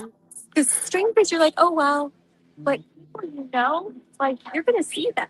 You're gonna see them tomorrow. You're gonna see them at the grocery store. You're gonna see them at school, and now they know who you are. Sometimes teens want to be more invisible, but what gave you the courage to do that? And what advice do you have for girls to find that courage in themselves? Well, what gave me the courage to do that was the main thing. Like, I don't want this to keep going. I don't want girls to go through what I'm going through, what all the girls are going through right now at the high school. And I kind of wanted to just hopefully put an end to it, or advise these men to take a look and maybe get a little empathy in them, like, oh my gosh, what are we doing to these poor girls at our high school? Why are we allowing this to happen? That it was crazy to think that they thought it was okay. And when we asked, like, hey, like, can one, well, what about this proposal? And they were like, no, like, I don't know. I don't want the girls that are coming into high school to have this kind of welcoming, or be like, oh, great, this is like the high school I have to be with. I hope I don't see any males in the bathroom. It shouldn't even be a fear. And if I had to have like advice for anyone, uh, just speak your voice, even when you feel like your voice doesn't matter, because I felt like my voice didn't matter, and I didn't realize how much it mattered, to everyone. And I think it's just such a big blessing, because I never thought I would be this person that would be like broadcasted all across America, and it happened. It just doesn't feel real. And I think in the whole moment, with everything going on with the school, I had that same feeling, like, this doesn't feel real. Like, why am I having to do this? And yeah, that's all I really got. Speak your voice. I'll tell you what, I just talked to a 14-year-old girl in Wisconsin who was in a bathroom stall and walked out and saw a biological male, like a man, an adult male. And she was terrified of it. And thankfully nothing happened to her, but I shouldn't say nothing, this happened to her, and this was enough. She very just traumatized, unsettled, could not stop talking about it, couldn't, had bad dreams about it, um, nightmares. And now at the age of 14, an eighth grader about to go into high school, now won't go to the bathroom alone anywhere other than her house. And she wants her mom or her sister to come with her. That's how traumatized she is. So what you're doing, you're giving a voice to that girl. That girl who's too afraid, she's only 14, she's too afraid to go to the media. She's too afraid to be public right now. But when she sees you, then that helps to give her courage. And even if she just can't be public, that we're doing it, that you are now becoming a protector of all of these girls. And this is just had this conversation this week, and I was heartbroken. It's happening. This is happening. And I don't think a lot of people talk about it. I don't think a lot of parents want to talk about it. Sometimes I think they're worried about the attention, but it's happening. It's happening a lot more than people think it is. And if it doesn't stop now, it's just going to keep getting worse. Yeah. Who's to say that the next time, now that this man has gotten away with this, the next time he doesn't try something else? Because this was a man who appeared as a man, like didn't attempt to look like a girl. And you hear stories in Maine, in California, in Colorado, right here in Wisconsin, where there are boys going into the girls' locker rooms, and they are engaging in very inappropriate behavior. They're leering at the girls, and this is sexual harassment. This is absolutely sexual harassment, and this is why Title IX exists. But when we remove the sex-based category of Title IX, when you remove from Title IX, basically it's teeth, but this is to protect females and provide them opportunities, then it's worthless. Without Title IX, the binary nature of Title IX, you remove that binary nature, then Title IX is just words. They're just words. It doesn't do anything. It doesn't have the power that it needs to have. And then before you know it, like in your senior year, you're now competing against some male that would have been last if you competed against boys, but competing against girls because of biological advantages. He's now number one. Now he's on the podium, and you're left to participate in an innovation ritual. Would you feel that? Do you think that's true? Riley Gates actually says that when the girls have to stand for someone else's situation, is that, do you think that is working? You kind of cut out a little bit. Oh, or The lawnmower. I know. The lawnmower. All right.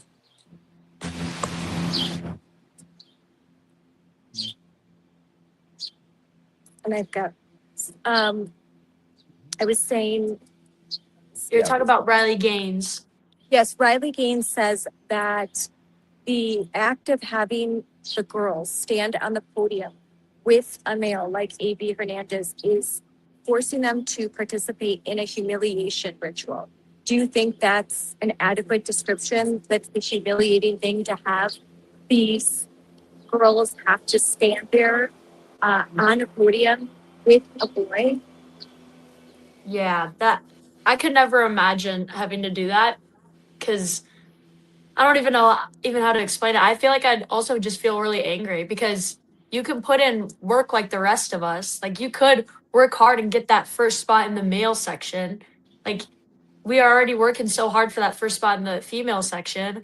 It just feels like insulting almost that he thinks he can just come into the female section and get first place every time instead of going into his normal section and put in the work like the rest of us. Like he what his jumps weren't bad. Like he could have improved and got that first spot on that side and motivation, but instead he chose the easier route, the lazy route, the one where he knew he could get away with it. And I don't know why it always has to be the girls and stuff, but Yes, you're right. That's a very good point.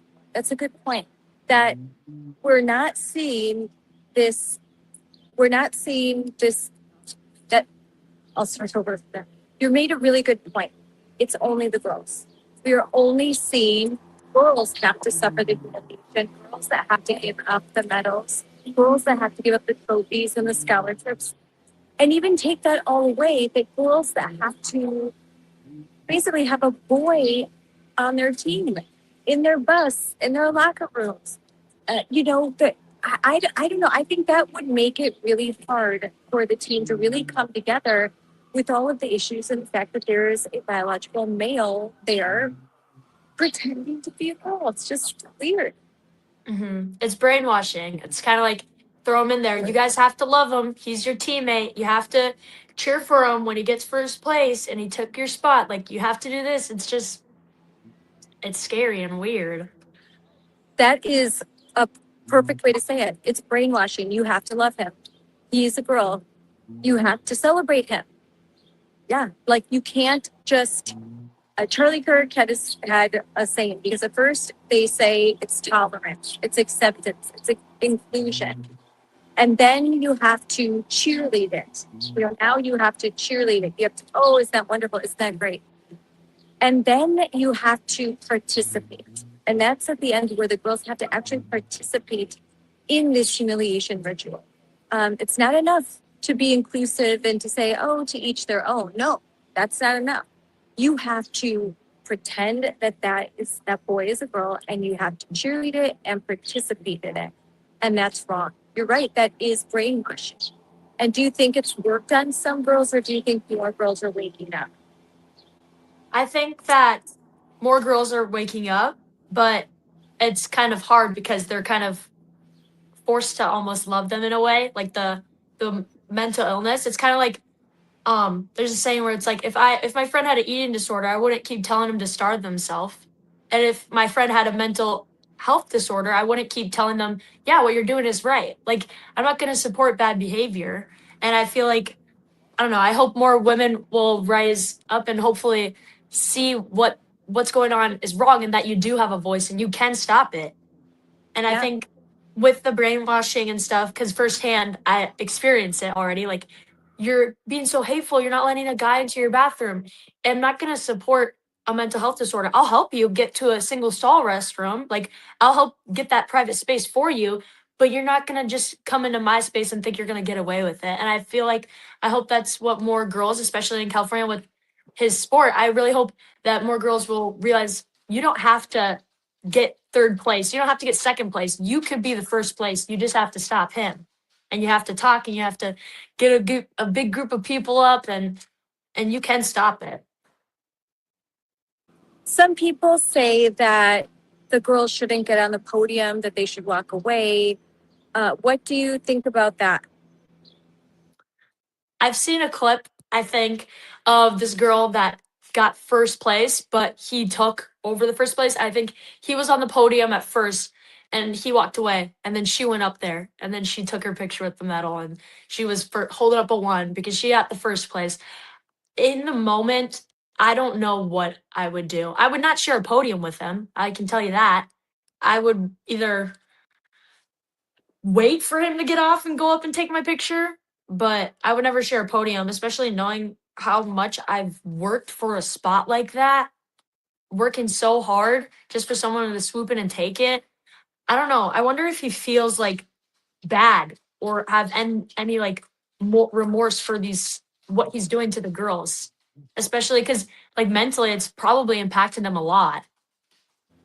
From what I can tell, he does not feel bad. As a matter of fact, his mother and several activists and himself were upset that he had to share a podium because they felt that he won. He got that first place and he shouldn't have had to share with a girl who was second place. To me, that just shows that the level of indoctrination and commitment that I think a lot of girls sometimes they want to empathize and they want to imagine, oh, I bet his feelings are hurt or we don't want to hurt his feelings. Well, he doesn't seem to mind hurting your feelings. He doesn't seem to mind taking your spot.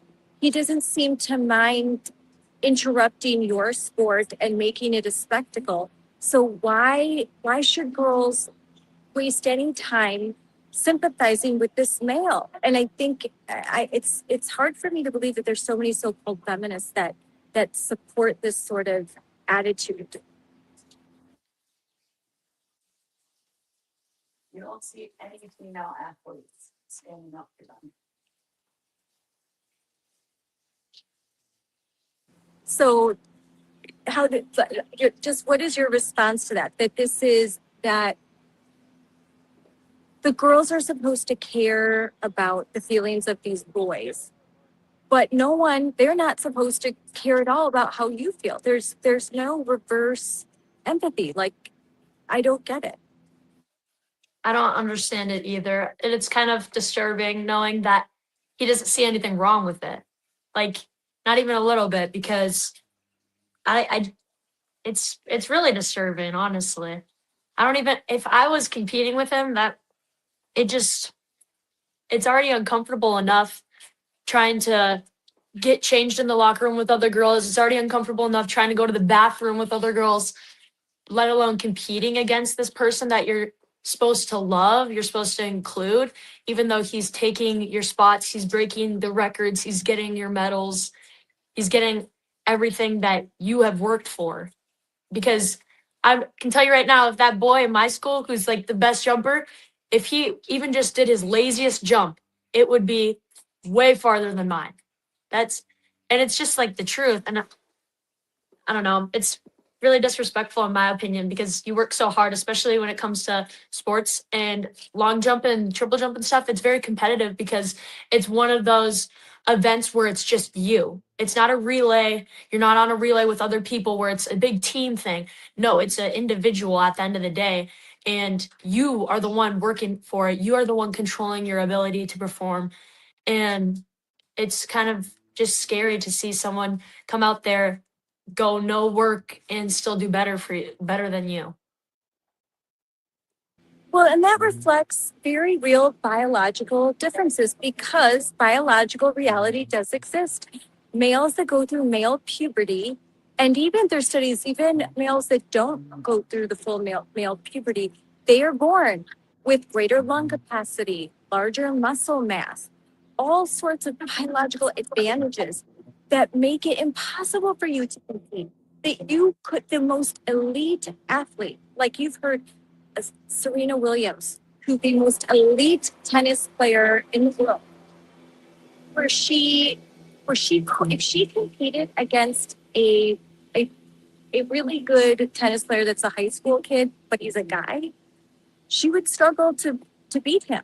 And it's not because she's not talented. She's extremely talented, but there are biological differences that make it impossible for her to beat this boy. It's real, and we can't deny it.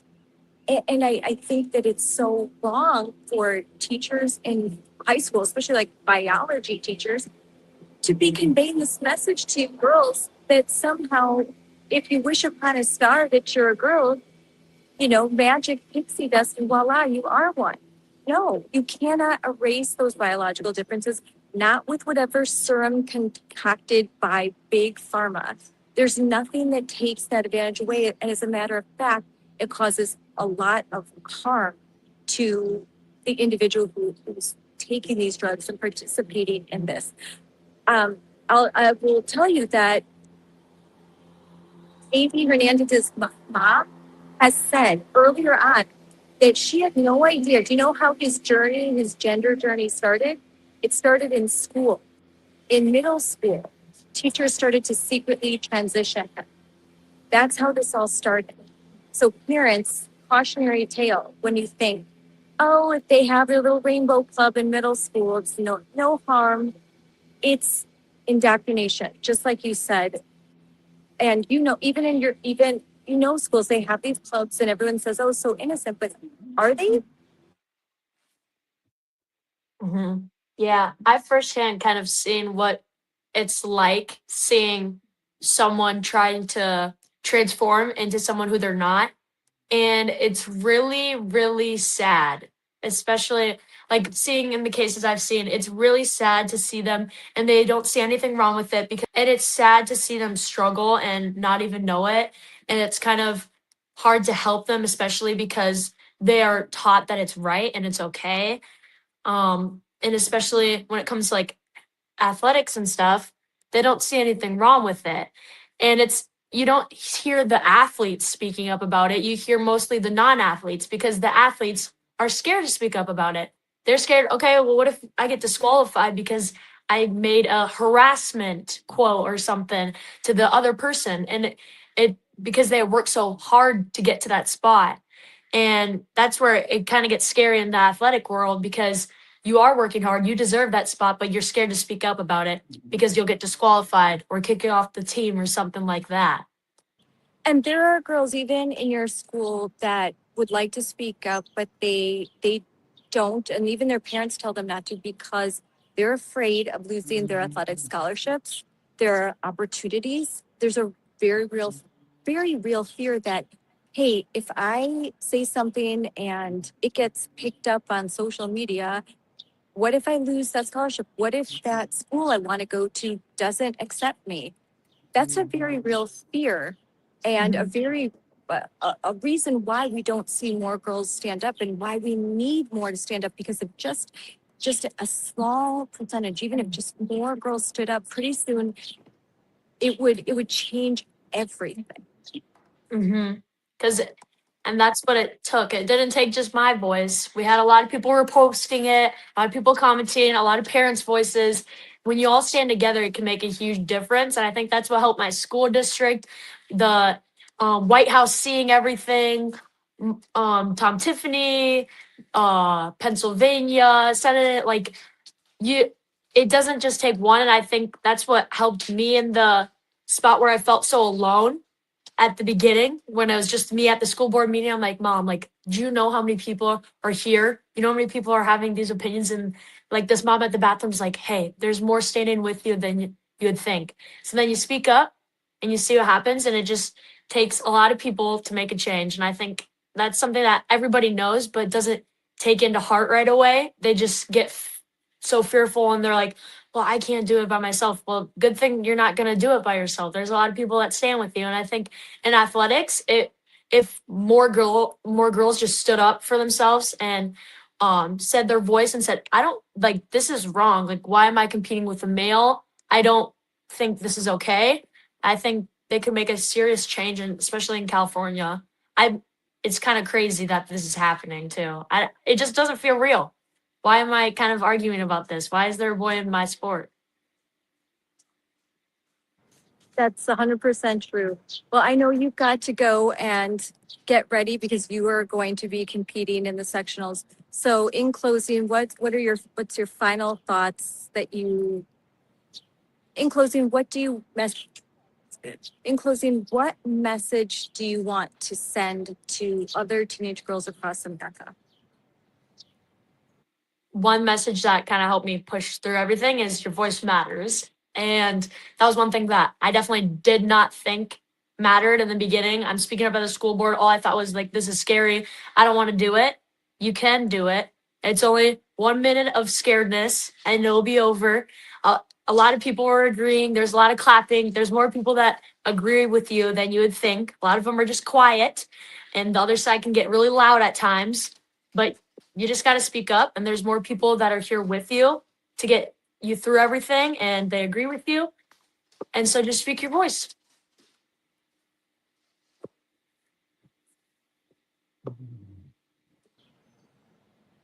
That's great advice, Ella. Thank you so much for coming on. I look forward to talking to you again really soon. And definitely we have to make that introduction to Riley Gaines happen really soon. But good luck with your sectionals and good luck with the summer. I'm actually going to be in St. Croix County at the end of June speaking at the Faith and Freedom Fest. So I hope to see you and your mom there. Yeah, thank you so much. Bye. Bye.